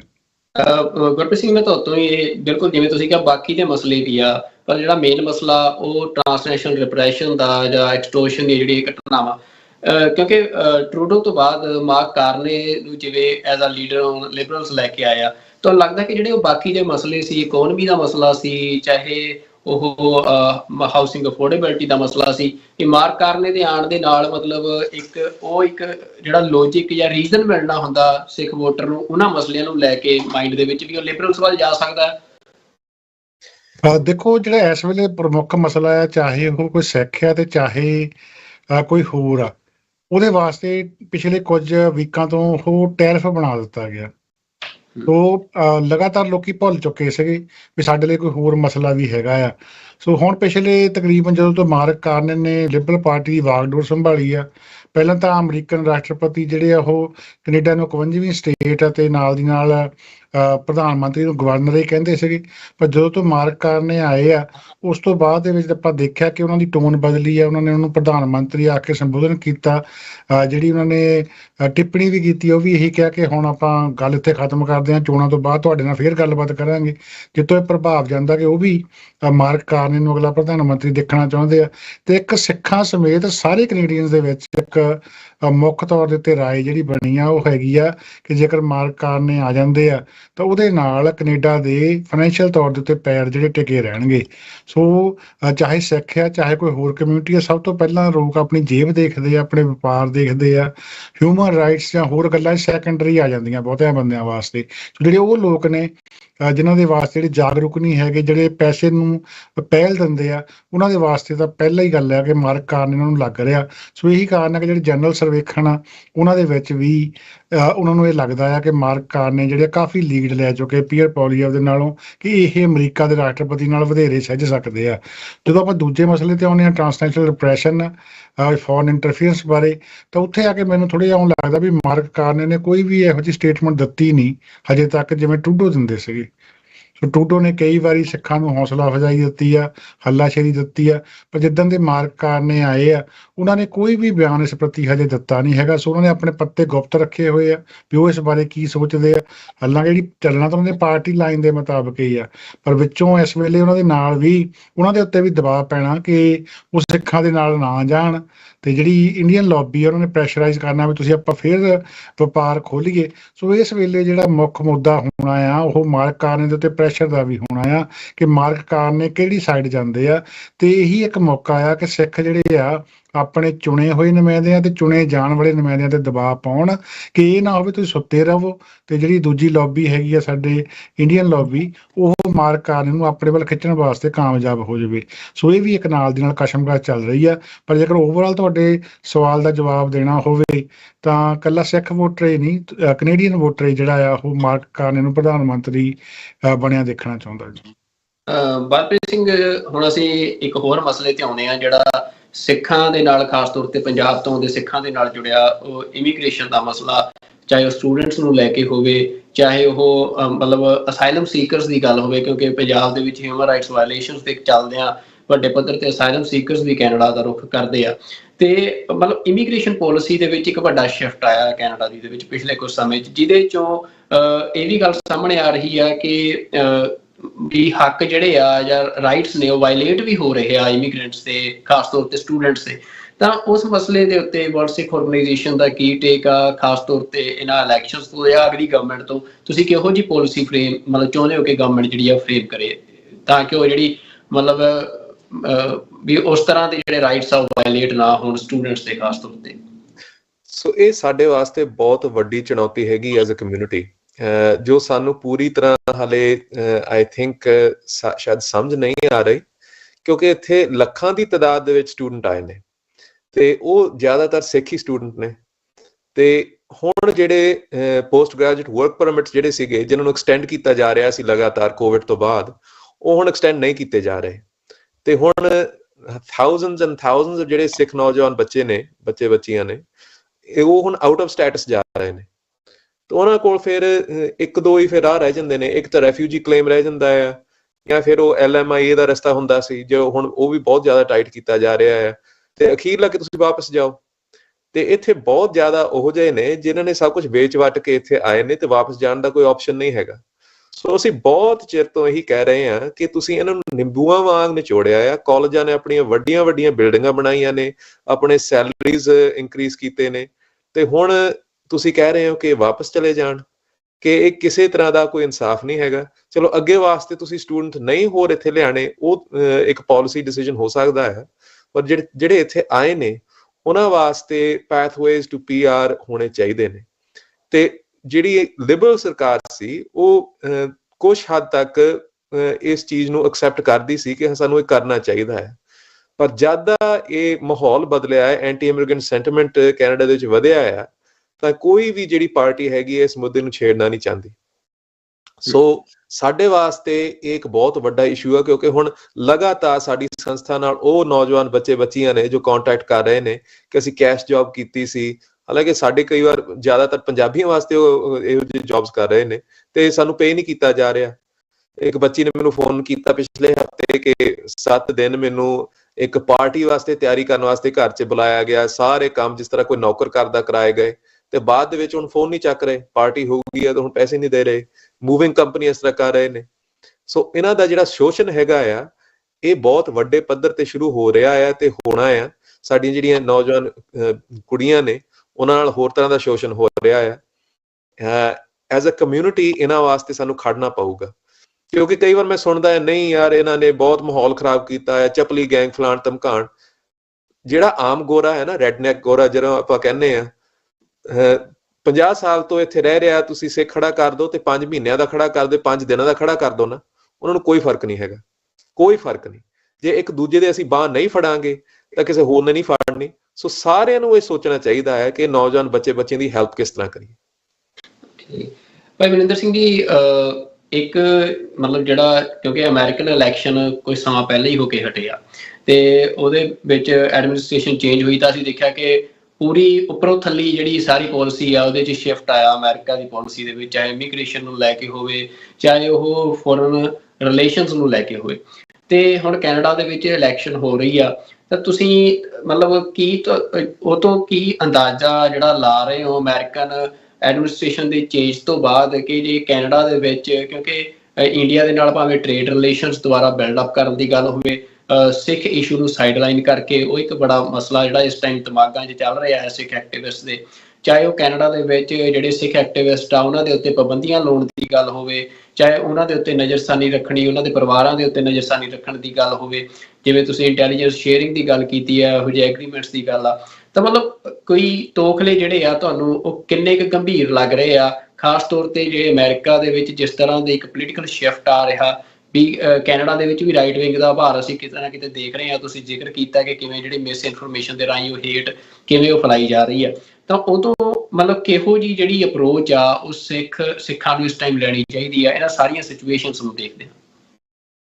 ਇਹਦੇ ਵਿੱਚ ਅਸੀਂ ਉਨੇ ਕੀ ਤਕੜੇ ਹਾਂ ਜਿੰਨੇ ਕਿ ਅਸੀਂ ਆਪ ਆਪਣੇ ਆਪ ਨੂੰ ਲਾਈਕ ਐਜ਼ ਇਨ ਕਰਦੇ ਹਾਂ। ਲਾਈਕ ਐਜ਼ ਇਨ ਅਸੀਂ ਜਿਹੜੀ ਕੋਈ ਪੋਲੀਟੀਕਲ ਪਾਰਟੀ ਹੈ ਜਾਂ ਪੋਲੀਟੀਕਲ ਪਾਲਿਸੀ ਹੈ, ਪਾਲਿਸੀ ਮੇਕਰਸ ਜਾਂ ਬਿਊਰੋਕਰੈਟਸ ਜਾਂ ਅਸੀਂ ਜੇ ਸਮਝਦੇ ਹਾਂ ਕਿ ਅਸੀਂ ਇੱਕ ਸਰਕਾਰ ਜਾਂ ਦੂਜੀ ਸਰਕਾਰ ਨੇ ਆ ਜਾਣਾ ਆ ਤੇ ਕਿਸੇ ਨੇ ਸਾਡੀ ਬਾਂਹ ਫੜ ਲੈਣੀ ਹੈ, ਕਿਸੇ ਨੇ ਛੱਡ ਲੈਣੀ ਆ, ਇਹ ਗੱਲਾਂ ਜਿਹੜੀਆਂ ਆ ਨੈਚੁਰਲੀ ਇਸ ਦੁਨਿਆਵੀ ਪੋਲਿਟਿਕਸ ਚੱਲਦੀਆਂ ਆ। ਸਾਡਾ ਇਸ਼ੂ ਇਹ ਆ ਕਿ ਸਾਡੀ ਲੌਬੀ ਕਿੰਨੀ ਤਕੜੀ ਆ ਤੇ ਸਾਡੇ ਕੋਲ ਕਿਹੜਾ ਲੈਵਰੇਜ ਆ ਆਪਣੀ ਗੱਲ ਮਨਾਉਣ ਦੇ ਵਿੱਚ। ਤੇ ਅਸੀਂ ਜੇ ਦੂਜਿਆਂ ਤੇ ਇਹ ਕਰੀਏ ਕਿ ਇਹਨਾਂ ਨੇ ਸਾਨੂੰ ਸਾਰਾ ਕੁਝ ਦੇ ਦੇਣਾ ਆ, ਆਪ ਹੀ ਦੇ ਦੇਣਾ ਆ ਤੇ ਸਾਨੂੰ ਕੁਝ ਕਰਨ ਦੀ ਲੋੜ ਹੀ ਨਹੀਂ, ਆਈ ਥਿੰਕ ਉਹ ਬਹੁਤ ਵੱਡੀ ਗਲਤੀ ਹੋਊਗੀ ਸਾਡੇ ਲਈ, ਇੱਕ ਹਿਸਟੋਰੀਕਲ ਗਲਤੀ ਹੋਊਗੀ। ਸਾਨੂੰ ਤੇ ਇਹ ਹੈ ਕਿ ਜਦੋਂ ਅਸੀਂ ਲਿਬਰਲ ਪਾਰਟੀ ਵੱਲ ਦੇਖਦੇ ਹਾਂ ਜਾਂ ਈਵਨ NDP ਵੱਲ ਦੇਖਦੇ ਹਾਂ, ਸਾਨੂੰ ਲੱਗਦਾ ਹੈ ਕਿ ਪਿਛਲੇ 1.5-2 ਸਾਲ ਤੋਂ ਅਸੀਂ ਪਰਖ ਲਿਆ ਆ ਕਿ ਇਹਨਾਂ ਦੀ ਪੋਜੀਸ਼ਨ ਇੱਕ ਜਿਹੜਾ ਬਹੁਤ ਅਹਿਮ ਮੁੱਦਾ ਆ ਟ੍ਰਾਂਸਨੈਸ਼ਨਲ ਆਪਰੇਸ਼ਨ ਤੇ ਫੋਰਨ ਇੰਟਰਫੇਰੈਂਸ ਦੇ ਕਿੱਥੇ ਖੜੇ ਨੇ। ਕੰਜ਼ਰਵੇਟਿਵ ਥੋੜੇ ਜਿਹੇ ਮਮ ਰਹੇ ਆ ਤਕਰੀਬਨ ਇਸ ਸਾਰੇ ਮਸਲੇ ਦੇ ਵਿੱਚ, ਤੇ ਉਹਦੇ ਵਿੱਚ ਥੋੜੀ ਜਿਹੀ ਹੈਜ਼ਿਟੇਸ਼ਨ ਹੈ ਕਿ ਅਸੀਂ ਇਹਨਾਂ ਤੋਂ ਕੀ ਭਾਲਦੇ ਆ, ਕੀ ਇਹ ਕਰ ਸਕਦੇ ਆ। ਇਹਦੇ ਵਿੱਚ ਇਹ ਵੀ ਆ ਕਿ ਇਹਨਾਂ ਦਾ ਜਿਹੜਾ ਫਾਰਮਰ ਲੀਡਰ ਆ ਸਟੀਵਨ ਹਾਰਪਰ, ਜਿਹੜਾ ਕੈਨੇਡਾ ਦਾ ਪ੍ਰਾਈਮ ਮਿਨਿਸਟਰ ਹੁੰਦਾ ਸੀ, ਉਹਦੇ ਰਿਲੇਸ਼ਨਸ਼ਿਪ ਇੰਡੀਆ ਦੇ ਨਾਲ ਕਿਹੋ ਜਿਹੇ ਆ ਤੇ ਬਹੁਤ ਜ਼ਿਆਦਾ ਨੇੜਤਾ ਆ, ਬਿਜ਼ਨਸ ਇੰਟਰਸਟ ਆ, ਤੇ ਉਹ ਬੇਸਿਕਲੀ ਜਿਹੜਾ ਹੁਣ ਦਾ ਕੰਜ਼ਰਵੇਟਿਵ ਲੀਡਰ ਆ ਉਹਦੇ ਨਾਲ ਜਿਹੜਾ ਕੈਂਪੇਨ ਵੀ ਕਰ ਰਿਹਾ ਆ, ਉਹਨੂੰ ਇੰਟਰੋਡਕਸ਼ਨਸ ਵੀ ਦੇ ਰਿਹਾ ਆ ਵੱਡੀਆਂ ਰੈਲੀਆਂ ਦੇ ਵਿੱਚ। ਤੇ ਉਹ ਜਿਹੜੀ ਨੇੜਤਾ ਆ ਇੰਡੀਅਨ ਸਟੇਟ ਦੇ ਨਾਲ, ਜਿਹੜੀ ਕੰਜ਼ਰਵੇਟਿਵ ਪਾਰਟੀ ਨਾਲ ਜਿਹੜੀ ਇੱਕ ਬਣ ਰਹੀ ਆ ਜਾਂ ਬਣੀ ਆ ਆਲਰੇਡੀ ਉਹਨਾਂ ਦੇ ਨੁਮਾਇੰਦਿਆਂ ਕਰਕੇ, ਉਹਦੇ ਵਿੱਚੋਂ ਸਾਨੂੰ ਐਟਲੀਸਟ ਫਿਕਰਮੰਦ ਤਾਂ ਹੋਣਾ ਚਾਹੀਦਾ ਆ। ਪਰ ਸਾਨੂੰ ਇਹ ਵੀ ਆ ਕਿ ਅਸੀਂ ਉਹ ਜੇ ਸਰਕਾਰ ਬਣਾਉਂਦੇ ਆ, ਕਿਉਂਕਿ ਕੈਨੇਡਾ ਦੇ ਵਿੱਚ ਟ੍ਰੈਡੀਸ਼ਨਲੀ 2 ਪਾਰਟੀਆਂ ਹੀ ਜਿਹੜੀਆਂ ਉਹ ਸਰਕਾਰ ਬਣਾਉਂਦੀਆਂ, ਜਾਂ ਤਾਂ ਲਿਬਰਲ ਆ ਜਾਂ ਕੰਜ਼ਰਵੇਟਿਵ ਆ। ਤੇ ਸਾਨੂੰ ਇਸ ਗੱਲ ਦੀ ਲੌਬੀ ਦਾ ਹੋਣਾ ਆ ਕਿ ਅਸੀਂ ਕਿੱਦਾਂ ਇਹਨਾਂ ਦੇ ਨਾਲ ਕੰਮ ਕਰ ਸਕਦੇ ਹਾਂ, ਕਿਹੜੀ ਚੀਜ਼ ਅਸੀਂ ਇਹਨਾਂ ਤੋਂ ਕਰਾ ਸਕਦੇ ਹਾਂ, ਕਿੱਦਾਂ ਅਸੀਂ ਆਪਣੀ ਸਟਰੈਂਥ ਦਿਖਾ ਸਕਦੇ ਹਾਂ, ਕਿੱਥੇ ਅਸੀਂ ਕਹ ਲਓ ਕਿ ਪ੍ਰੈਸ਼ਰ ਪਾ ਸਕਦੇ ਹਾਂ ਤੇ ਕਿੱਥੇ ਸਾਨੂੰ ਪਤਾ ਆ ਕਿ ਕਿਹੜੀ ਲੜਾਈ ਕਿਸ ਟਾਈਮ ਤੇ ਅਸੀਂ ਲੜਨੀ ਆ ਤੇ ਕਿਸ ਤਰੀਕੇ ਦੇ ਨਾਲ। ਜੇ ਅਸੀਂ ਆਪਣਾ ਸਾਰਾ ਕੁਝ ਇੱਕ ਪਾਰਟੀ ਨੂੰ ਦੇ ਦਿੰਦੇ ਆ, ਉਹਦੇ ਨਾਲ ਸਾਡਾ ਵੀ ਨੁਕਸਾਨ ਆ। ਤੇ at the end of the day ਅਸੀਂ ਕਿਸੇ ਇੱਕ ਪਾਰਟੀ ਦੇ ਨਾਲ ਇਹ ਨਹੀਂ ਕਹਿ ਸਕਦੇ ਕਿ ਕੋਈ ਵੀ ਪਾਰਟੀ ਉਹਨੂੰ ਕੋਟ ਔਨ ਕੋਟ ਅਸੀਂ ਕਹੀਏ ਕਿ ਉਹ ਪੰਥਕ ਪਾਰਟੀ ਹੈ। ਇਦਾਂ ਦੀ ਕੋਈ ਗੱਲ ਨਹੀਂ ਹੈਗੀ, ਕੋਈ ਵੀ ਨਹੀਂ ਹੈਗੀ। ਇੰਟਰਸਟ ਸਰਵ ਕਰਨ ਲਈ ਭਾਵੇਂ ਉਹ ਅਮਰੀਕਾ ਆ ਜਾਂ ਕੈਨੇਡਾ ਆ, ਅਸੀਂ ਇਹ ਆ ਕਿ ਅਸੀਂ ਕੰਮ ਕਿੱਦਾਂ ਲੈ ਸਕਦੇ ਹਾਂ, ਅਸੀਂ ਆਪਣੀ ਗੱਲ ਕਿੱਦਾਂ ਰੱਖ ਸਕਦੇ ਹਾਂ। ਸੋ ਆਈ ਥਿੰਕ ਇਸ ਸਾਰੇ ਕੁਛ ਨੂੰ ਇਦਾਂ ਦੇਖਣਾ ਚਾਹੀਦਾ ਕਿ ਜੋ ਅਮਰੀਕਾ ਦੇ ਵਿੱਚ ਹੋਇਆ, ਅਮਰੀਕਾ ਨੇ ਦੁਨੀਆ ਨੂੰ ਇੱਕ ਹਿਲਜੁਲ ਲਿਆਂਦੀ, ਤੇ ਜੇ ਉਹ ਇਹ ਕਹਿ ਰਹੇ ਆ ਕਿ ਅਮਰੀਕਨ ਜਿਹੜਾ ਇੰਟਰਸਟ ਆ ਤੇ ਅਮਰੀਕਨ ਦੀ ਜਿਹੜੀ ਸੁਪਰੀਮੇਸੀ ਆ ਜਾਂ ਪਾਵਰ ਆ ਉਹਨੇ ਦੁਨੀਆ ਦੇ ਵਿੱਚ ਦਿਖਾਉਣੀ ਸੀ, ਭਾਵੇਂ ਉਹ ਮਿਲੀਟਰੀਲੀ ਆ ਜਾਂ ਇਕਨੋਮਿਕਲੀ ਆ। ਤੇ ਇਹ ਸਭ ਕੁਝ ਜਿਹੜਾ ਆ ਇੱਕਦਮ ਹੀ ਬਦਲ ਗਿਆ, ਦੁਨੀਆ ਛੋਟੀ ਹੋ ਗਈ ਆ ਇੱਕਦਮ। ਉਹਦਾ ਮਤਲਬ ਕੀ ਆ ਕਿ ਹੁਣ ਯੂਰਪ ਜਿਹੜਾ ਆ ਉਹ ਕੈਨੇਡਾ ਨੂੰ ਕੋਰਟ ਕਰ ਰਿਹਾ ਆ। ਜੇ ਹਰੇਕ ਕੰਟਰੀ ਤੇ 20-30% ਜਾਂ ਟੈਰਿਫ ਲਾਈ ਜਾਣਾ ਆ ਤੇ ਉਹਨਾਂ ਨੇ ਨੈਚੁਰਲੀ ਫਿਰ ਹੋਰ ਪਾਰਟਨਰਸ ਲੱਭਣੇ ਆ। ਜੇ ਕੈਨੇਡਾ ਦੇ ਵਿੱਚ 10% 20% ਜਾਂ ਸਾਡੇ ਸਟੀਲ ਦੇ ਉੱਤੇ ਜਾਂ ਹੋਰ ਪ੍ਰੋਡਕਟਸ ਦੇ ਉੱਤੇ ਜਿਹੜਾ ਕੈਨੇਡਾ ਦਾ ਸਮਾਨ ਹੈ ਉਹ ਤੇ ਟੈਰਿਫਸ ਲੱਗਣੇ ਆ, ਕੈਨੇਡਾ ਨੇ ਵੀ ਬਿਜ਼ਨਸ ਨੇ ਵੀ ਆਟੋਮੈਟਿਕਲੀ ਦੇਖਣਾ ਕਿ ਅਸੀਂ ਕਿੱਧਰ ਨੂੰ ਮੂੰਹ ਮੋੜੀਏ। ਤੇ ਜਿਹੜਾ ਚਾਈਨਾ ਦਾ ਮਾਰਕੀਟ ਆ, ਇੰਡੀਆ ਦਾ ਮਾਰਕੀਟ ਆ, ਜੇ ਉਧਰ ਨੂੰ ਇਹਨਾਂ ਨੇ ਜਾਣਾ ਵੀ ਆ, ਜਿੱਦਾਂ ਬਲਪ੍ਰੀਤ ਸਿੰਘ ਨੇ ਪਹਿਲੋਂ ਗੱਲ ਕੀਤੀ ਹੈ ਕਿ ਜੇ ਸਿੱਖਾਂ ਦੇ ਮੁੱਦੇ ਐਨ ਪਾਸੇ ਕਰਕੇ ਉਹਨਾਂ ਨੂੰ ਕਹਿਣਾ ਕਿ ਹੁਣ ਮੁੱਦੇ ਹੀ ਨਹੀਂ ਰਹੇ ਤੇ ਅਸੀਂ ਨੋਰਮਲਾਈਜ਼ ਰਿਲੇਸ਼ਨ ਜਿਹੜਾ ਇੰਡੀਆ ਨਾਲ ਸ਼ੁਰੂ ਕਰਨਾ ਆ, ਉਹ ਸਭ ਤੋਂ ਵੱਡੀ ਫਿਕਰਮੰਦ ਵਾਲੀ ਗੱਲ ਹੈ ਕਿ ਜੋ ਦੁਨੀਆ 'ਚ ਹੋਇਆ ਆ, ਦੁਨੀਆ ਨੂੰ ਇੱਕ ਪਾਸੇ ਨੂੰ ਕੀਤਾ ਗਿਆ ਆ ਤੇ ਕੈਨੇਡਾ ਨੇ ਵੀ ਪਾਰਟਨਰਸ ਲੱਭਣੇ ਆ। ਜੇ ਇਦਾਂ ਹੀ ਚੱਲੀ ਜਾਵੇ, ਜੇ ਟੈਰਿਫਸ ਨਹੀਂ ਉਤਰੇ ਤੇ ਸਾਰਾ ਕੁਝ ਇਦਾਂ ਹੀ ਚੱਲਦਾ ਆ, ਤੇ ਉਹਦੇ ਵਿੱਚ ਫਿਰ ਸਿੱਖ ਨੁਮਾਇੰਦਗੀ ਜਿਹੜੀ ਕਰਨੀ ਆ, ਸਿੱਖਾਂ ਦੀ ਜਥੇਬੰਦੀਆਂ ਜਿਹੜੀਆਂ ਆ, ਗੁਰਦੁਆਰੇ ਸਾਹਿਬ ਆ ਜਾਂ ਸਿੱਖਾਂ ਦੇ ਪ੍ਰੈਸ਼ਰ ਗਰੁੱਪਸ ਆ, ਉਹਨਾਂ ਨੂੰ ਡਬਲ ਕੰਮ ਕਰਨਾ ਪੈਣਾ ਆ ਕਿ ਅਸੀਂ ਇਸ ਸਪੇਸ ਦੇ ਵਿੱਚ ਇਹ ਗੱਲ ਛੱਡਣੀ ਨਹੀਂ। ਇਹ ਨਹੀਂ ਹੋ ਸਕਦਾ ਕਿ ਕੈਨੇਡਾ ਦੀ ਸਰਕਾਰ ਕਹਿੰਦੀ ਆ ਰਾਈਟ ਨਾਓ ਕਿ ਅਸੀਂ ਥੋੜੇ ਚੱਲੇ ਤੇ ਪੌਜ਼ ਲਾਤਾ, ਜਿਹੜੀਆਂ ਜਾਨਾਂ ਨੂੰ ਖਤਰਾ ਆ ਜਾਂ ਸਿੱਖਾਂ ਦੇ ਜਿਹੜੇ ਇੱਥੇ ਗੁਰਦੁਆਰਿਆਂ ਦੇ ਵਿੱਚ ਜਾਂ ਦਖਲਅੰਦਾਜ਼ੀ ਦੇ ਵਿੱਚ ਜਾਂ ਟ੍ਰਾਂਸਨੈਸ਼ਨਲ ਰਿਪਰੈਸ਼ਨ ਦੇ ਰਾਹੀਂ ਜੋ ਕੁਝ ਵੀ ਚੱਲ ਰਿਹਾ ਆ ਉਹ ਅਸੀਂ ਸਾਈਡ ਤੇ ਤਾਂ ਰੱਖ ਸਕਦੇ ਨਹੀਂ। ਸਾਡੇ ਲਈ ਤਾਂ ਇੱਕ ਲਾਈਫ ਐਂਡ ਡੈਥ ਸਿਚੁਏਸ਼ਨ ਹੈ। ਸੋ ਸਾਨੂੰ ਆਪ ਤਕੜੇ ਹੋਣਾ ਪੈਣਾ ਆ। ਇਹ ਉਮੀਦ ਲੈ ਕੇ ਜਾਂ ਇਹ ਐਕਸਪੈਕਟੇਸ਼ਨ ਲੈ ਕੇ ਨਹੀਂ ਅਸੀਂ ਜਿਉ ਸਕਦੇ ਕਿ ਕਿਸੇ ਸਰਕਾਰ ਨੇ ਸਾਡੇ ਲਈ ਕੁਝ ਕਰਨਾ। ਸਾਨੂੰ ਕਰਨਾ ਤਾਂ ਆਪ ਹੀ ਆ, ਆਪਣੀ ਬਲ ਬੁੱਧੀ ਇੱਥੇ ਇਸਤੇਮਾਲ ਕਰਨੀ ਪੈਣੀ ਆ। ਇਹ ਇੱਕ ਸਪੇਸ ਆ ਕਿ ਸਾਨੂੰ ਨਹੀਂ ਪਤਾ ਕਿ ਲਿਬਰਲਸ ਆ ਜਾਂ ਕੰਜ਼ਰਵੇਟਿਵਸ ਆ, ਪਰ ਦੋਨੀ ਪਾਰਟੀਆਂ ਨੇ ਹੁਣ ਇੱਕ ਨਵੇਂ ਸਿਸਟਮ ਦੇ ਵਿੱਚ ਪੈਰ ਰੱਖਣਾ ਆ। ਜੋ 3 ਮਹੀਨੇ ਪਹਿਲੋਂ ਜਿਹੜੇ ਬਿਆਨ ਆ ਰਹੇ ਸੀ ਤੇ ਜਿਸ ਤਰੀਕੇ ਦੇ ਨਾਲ ਆ ਰਹੇ ਸੀ ਤੇ ਅਮਰੀਕਾ ਕੈਨੇਡਾ ਕਹਿ ਲੋਗੇ ਥੋੜੇ ਜਿਹੇ ਇਸ ਮੁੱਦੇ ਦੇ ਉੱਤੇ ਇਕੱਠੇ ਚੱਲ ਰਹੇ ਸੀ, ਫਾਈਵ ਆਈਜ਼ ਕੰਟਰੀਜ਼ ਇਕੱਠੇ ਚੱਲ ਰਹੇ ਸੀ ਟ੍ਰਾਂਸਨੈਸ਼ਨਲ ਰਿਪਰੈਸ਼ਨ ਤੇ ਫੋਰਨ ਇੰਟਰਫੇਰੈਂਸ ਤੇ। ਦੁਨੀਆ ਬਿਲਕੁਲ ਅਪਸਾਈਡ ਡਾਊਨ ਹੋ ਗਈ ਹੈ 3 ਮਹੀਨਿਆਂ ਦੇ ਵਿੱਚ ਤੇ ਨਵੀਆਂ ਪਾਰਟਨਰਸ਼ਿਪਸ ਬਣ ਰਹੀਆਂ। ਉਹਦੇ ਵਿੱਚ ਸਿੱਖਾਂ ਨੂੰ ਵੀ ਕੋਈ ਮਾਯੂਸੀ ਵਾਲੀ ਗੱਲ ਨਹੀਂ, ਸਿੱਖਾਂ ਨੂੰ ਵੀ ਆਪਣਾ ਸਪੇਸ, ਆਪਣੀ ਪਾਵਰ, ਆਪਣੀ ਲੈਵਰੇਜ ਤੇ ਆਪਣਾ ਪ੍ਰੈਸ਼ਰ ਜਿਹੜਾ ਉਹ ਬਰਕਰਾਰ ਰੱਖਣਾ ਪੈਣਾ। ਓਕੇ ਭਾਈ ਗੁਰਪ੍ਰੀਤ ਸਿੰਘ ਜੀ, ਬਸ ਇਹ ਤੋਂ ਬਾਅਦ ਇੱਕ ਸਵਾਲ ਬਾਕੀ ਰਹਿ ਜਾਣਾ ਆ ਸ਼ੋਅ ਦਾ, ਪਰ ਮੈਂ ਤੁਹਾਡੇ ਤੋਂ ਇਹ ਜਾਣਨਾ ਚਾਹੁੰਦਾ ਕਿ ਜਗਮੀਤ ਸਿੰਘ ਦੀ ਪਾਰਟੀ NDP, ਜਗਮੀਤ ਸਿੰਘ ਇੱਕ ਸਿੱਖ ਚਿਹਰੇ ਦੇ ਬਤੌਰ ਮਤਲਬ ਐਨਡੀਪੀ ਨੂੰ ਲੀਡ ਕਰ ਰਹੇ ਆ, ਪਰ ਐਨਡੀਪੀ ਅਸੀਂ ਦੇਖਿਆ ਕਿ ਸਰਕਾਰ ਦੇ ਵਿੱਚ ਹਿੱਸੇਦਾਰ ਵੀ ਰਹੀ, ਜਿਹੜੀ ਲਾਸਟ ਹੁਣ ਟਰਮ ਰਹੀ ਲਿਬਰਲ ਗਵਰਨਮੈਂਟ ਦੀ। ਤਾਂ ਇਸ ਵਾਰ ਦੀ ਇਲੈਕਸ਼ਨ ਦੇ ਵਿੱਚ ਮੈਂ ਮਤਲਬ ਕਿਉਂਕਿ ਅਸੀਂ ਦੇਖਦੇ ਹਾਂ ਕਿ ਸਰਕਾਰ ਤਾਂ ਕੰਜ਼ਰਵੇਟਿਵ ਜਾਂ ਲਿਬਰਲ ਚੋਂ ਇੱਕ ਦੀ ਬਣਨੀ ਆ, ਪਰ ਐਨਡੀਪੀ ਦਾ ਕੀ ਰੋਲ ਦੇਖ ਰਹੇ ਹੋ ਕਿ ਮਤਲਬ ਦੁਬਾਰਾ ਉਸ ਸਿਚੁਏਸ਼ਨ 'ਚ ਐਨਡੀਪੀ ਆ ਸਕਦੀ ਹੈ ਕਿ ਜਿੱਥੇ ਸਰਕਾਰ ਨੂੰ ਉਹਦਾ ਸਹਾਰਾ ਲੈਣਾ ਪਵੇ? ਐਨਡੀਪੀ ਨੇ ਅਖੀਰ ਦੇ ਵਿੱਚ ਆ ਕੇ ਕਾਫੀ ਜ਼ੋਰ ਲਾਇਆ, ਜਿਹੜੀ ਉਹਨਾਂ ਦੀ ਹੁਣ ਇਸ ਹਫ਼ਤੇ ਦੀ ਕੈਂਪੇਨਿੰਗ ਆ ਜਾਂ ਪਿਛਲੇ ਇੱਕ ਹਫ਼ਤੇ ਦੀ ਕੈਂਪੇਨਿੰਗ ਆ, ਉਹ ਇਹੀ ਜ਼ੋਰ ਲਾ ਰਿਹਾ ਵੀ ਲਿਬਰਲ ਨੂੰ ਮੈਜੋਰਟੀ ਨਾ ਲੈਣ ਦਿਓ। ਜੇ ਮੈਜੋਰਟੀ ਲੈਣਗੇ ਤਾਂ ਆਪਣੀਆਂ ਮਨਮਰਜ਼ੀਆਂ ਕਰਨਗੇ, ਤਾਂ ਸਾਨੂੰ ਵਿੱਚ ਥੋੜ੍ਹੀ ਬਹੁਤੀ ਵੋਟ ਜਿਹੜੀ ਆ ਪਾ ਦਿਓ ਤਾਂ ਕਿ ਅਸੀਂ ਬੈਲੈਂਸ ਰੱਖ ਸਕੀਏ। ਉਹ ਕਹਿੰਦੇ ਵੀ ਜੇਕਰ ਲਿਬਰਲ ਕੋਲ ਸਾਰੀ ਮੈਜੋਰਟੀ ਚੱਲ ਗਈ ਉਹ ਮਨਮਰਜ਼ੀਆਂ ਕਰਨਗੇ, ਜੇਕਰ ਪਿਛਲੀ ਵਾਰੀ ਦੀ ਤਰ੍ਹਾਂ ਉਹ ਮਿਨੋਰਟੀ 'ਚ ਰਹੇ, ਸਾਡੇ ਸਾਥ ਨਾਲ ਸਰਕਾਰ ਚਲਾਉਣੀ ਪਈ, ਤਾਂ ਇਹਦੇ ਵਿੱਚ ਕੈਨੇਡੀਅਨ ਲੋਕਾਂ ਦੀ ਭਲਾਈ ਹੋਊਗੀ। ਕਿਉਂਕਿ ਜਿਹੜੇ ਉਹਨਾਂ ਦੇ ਮੁੱਦੇ ਹੈਗੇ ਆ ਉਹ ਖਾਸ ਕਰਕੇ ਜਿਹੜੇ ਥੱਲੇ ਵਾਲੇ ਕੈਨੇਡੀਅਨ ਹੈਗੇ ਆ, ਜਿਹੜੇ ਕਿ ਗਰੀਬੀ ਰੇਖਾ ਜਾਂ ਉਸ ਤੋਂ ਉੱਪਰ ਵਾਲੇ ਆ, ਉਹਨਾਂ ਦੇ ਵਾਸਤੇ ਆ। ਸੋ ਵਾਰ-ਵਾਰ ਉਹਨਾਂ ਨੂੰ ਹੁਣ ਅਪੀਲਾਂ ਕੀਤੀਆਂ ਜਾ ਰਹੀਆਂ, ਯੂਨੀਅਨਸ ਦੀਆਂ ਐਡ ਅਸੀਂ ਦੇਖ ਰਹੇ ਹਾਂ, ਸੋ ਉਹਨੂੰ ਖਿੱਚ ਰਹੇ ਆ। ਜਿੰਨੇ ਵੀ ਸਰਵੇਖਣ ਆ ਉਹਨਾਂ ਦੇ ਮੁਤਾਬਕ ਐਨਡੀਪੀ ਦੀਆਂ ਸੀਟਾਂ ਐਤਕੀ ਡਬਲ ਡਿਜਿਟ ਵਿੱਚ ਜਾਂਦੀਆਂ ਪ੍ਰਤੀਤ ਨਹੀਂ ਹੋ ਰਹੀਆਂ।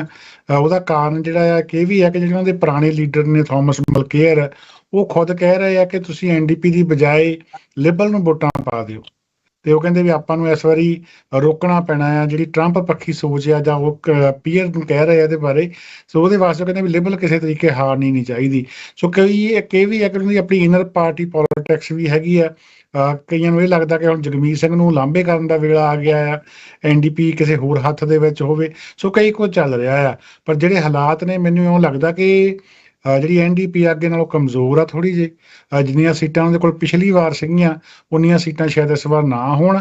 ਪਰ ਇਹ ਵੀ ਗੱਲ ਨਾਲ ਦੀ ਨਾਲ ਹੈਗੀ ਆ ਕਿ ਜੇਕਰ ਲਿਬਰਲ ਪਾਰਟੀ ਨੂੰ ਮੈਜੋਰਟੀ ਨਹੀਂ ਮਿਲਦੀ, 172 ਸੀਟਾਂ ਨਹੀਂ ਮਿਲਦੀਆਂ, ਤਾਂ ਜੇਕਰ ਐਨਡੀਪੀ ਕੋਲ 8, 9, 10 ਸੀਟਾਂ ਵੀ ਹੋਈਆਂ ਤਾਂ ਇਹ ਫਿਰ ਪਹਿਲਾਂ ਵਾਂਗ ਹੀ ਭਾਈਵਾਲ ਬਣ ਕੇ ਭੂਮਿਕਾ ਨਿਭਾ ਸਕਦੇ। ਭਾਈ ਬਲਪ੍ਰੀਤ ਸਿੰਘ ਜੀ, ਆਖਰੀ ਸਵਾਲ ਕਿ ਕੀ ਤੁਸੀਂ ਮੈਸੇਜ ਦੇਣਾ ਚਾਹੁੰਦੇ ਹੋ ਸਿੱਖ ਵੋਟਰਸ ਨੂੰ ਵਰਲਡ ਸਿੱਖ ਆਰਗੇਨਾਈਜੇਸ਼ਨ ਦੇ ਵੱਲੋਂ ਇਹਨਾਂ ਇਲੈਕਸ਼ਨਸ ਦੇ ਲਈ? ਐਕਚੁਅਲੀ ਮੈਂ ਇੱਥੇ ਨਿੱਜੀ ਤੌਰ ਤੇ ਮੈਂ ਗੱਲ ਕਰੂੰਗਾ, ਸੰਸਥਾ ਵੱਲੋਂ ਨਹੀਂ, ਕਿਉਂਕਿ ਸੰਸਥਾ ਬਿਲਕੁਲ ਹੀ ਇੱਕ ਨਿਰਪੱਖ ਹੈਗੀ ਆ ਪਾਰਟੀਆਂ ਵੱਲੋਂ। ਪਰ ਮੈਂ ਇਸ ਤਰ੍ਹਾਂ ਕਹੂੰਗਾ ਕਿ ਇਹ ਤਿੰਨ ਜਿਹੜੀਆਂ ਮੇਨ ਚੋਇਸਿਸ ਨੇ ਨਾ, ਤੇ ਜਗਮੀਤ ਸਿੰਘ ਜਿਹੜੇ ਨੇ ਉਹਨਾਂ ਨੇ ਜੋ ਰੋਲ ਪਲੇ ਕੀਤਾ ਆ, ਪਰਫੈਕਟ ਤਾਂ ਕੋਈ ਵੀ ਨਹੀਂ ਹੁੰਦਾ, ਪਰ ਬਹੁਤ ਹੀ ਸ਼ਲਾਘਾਯੋਗ ਹੈ।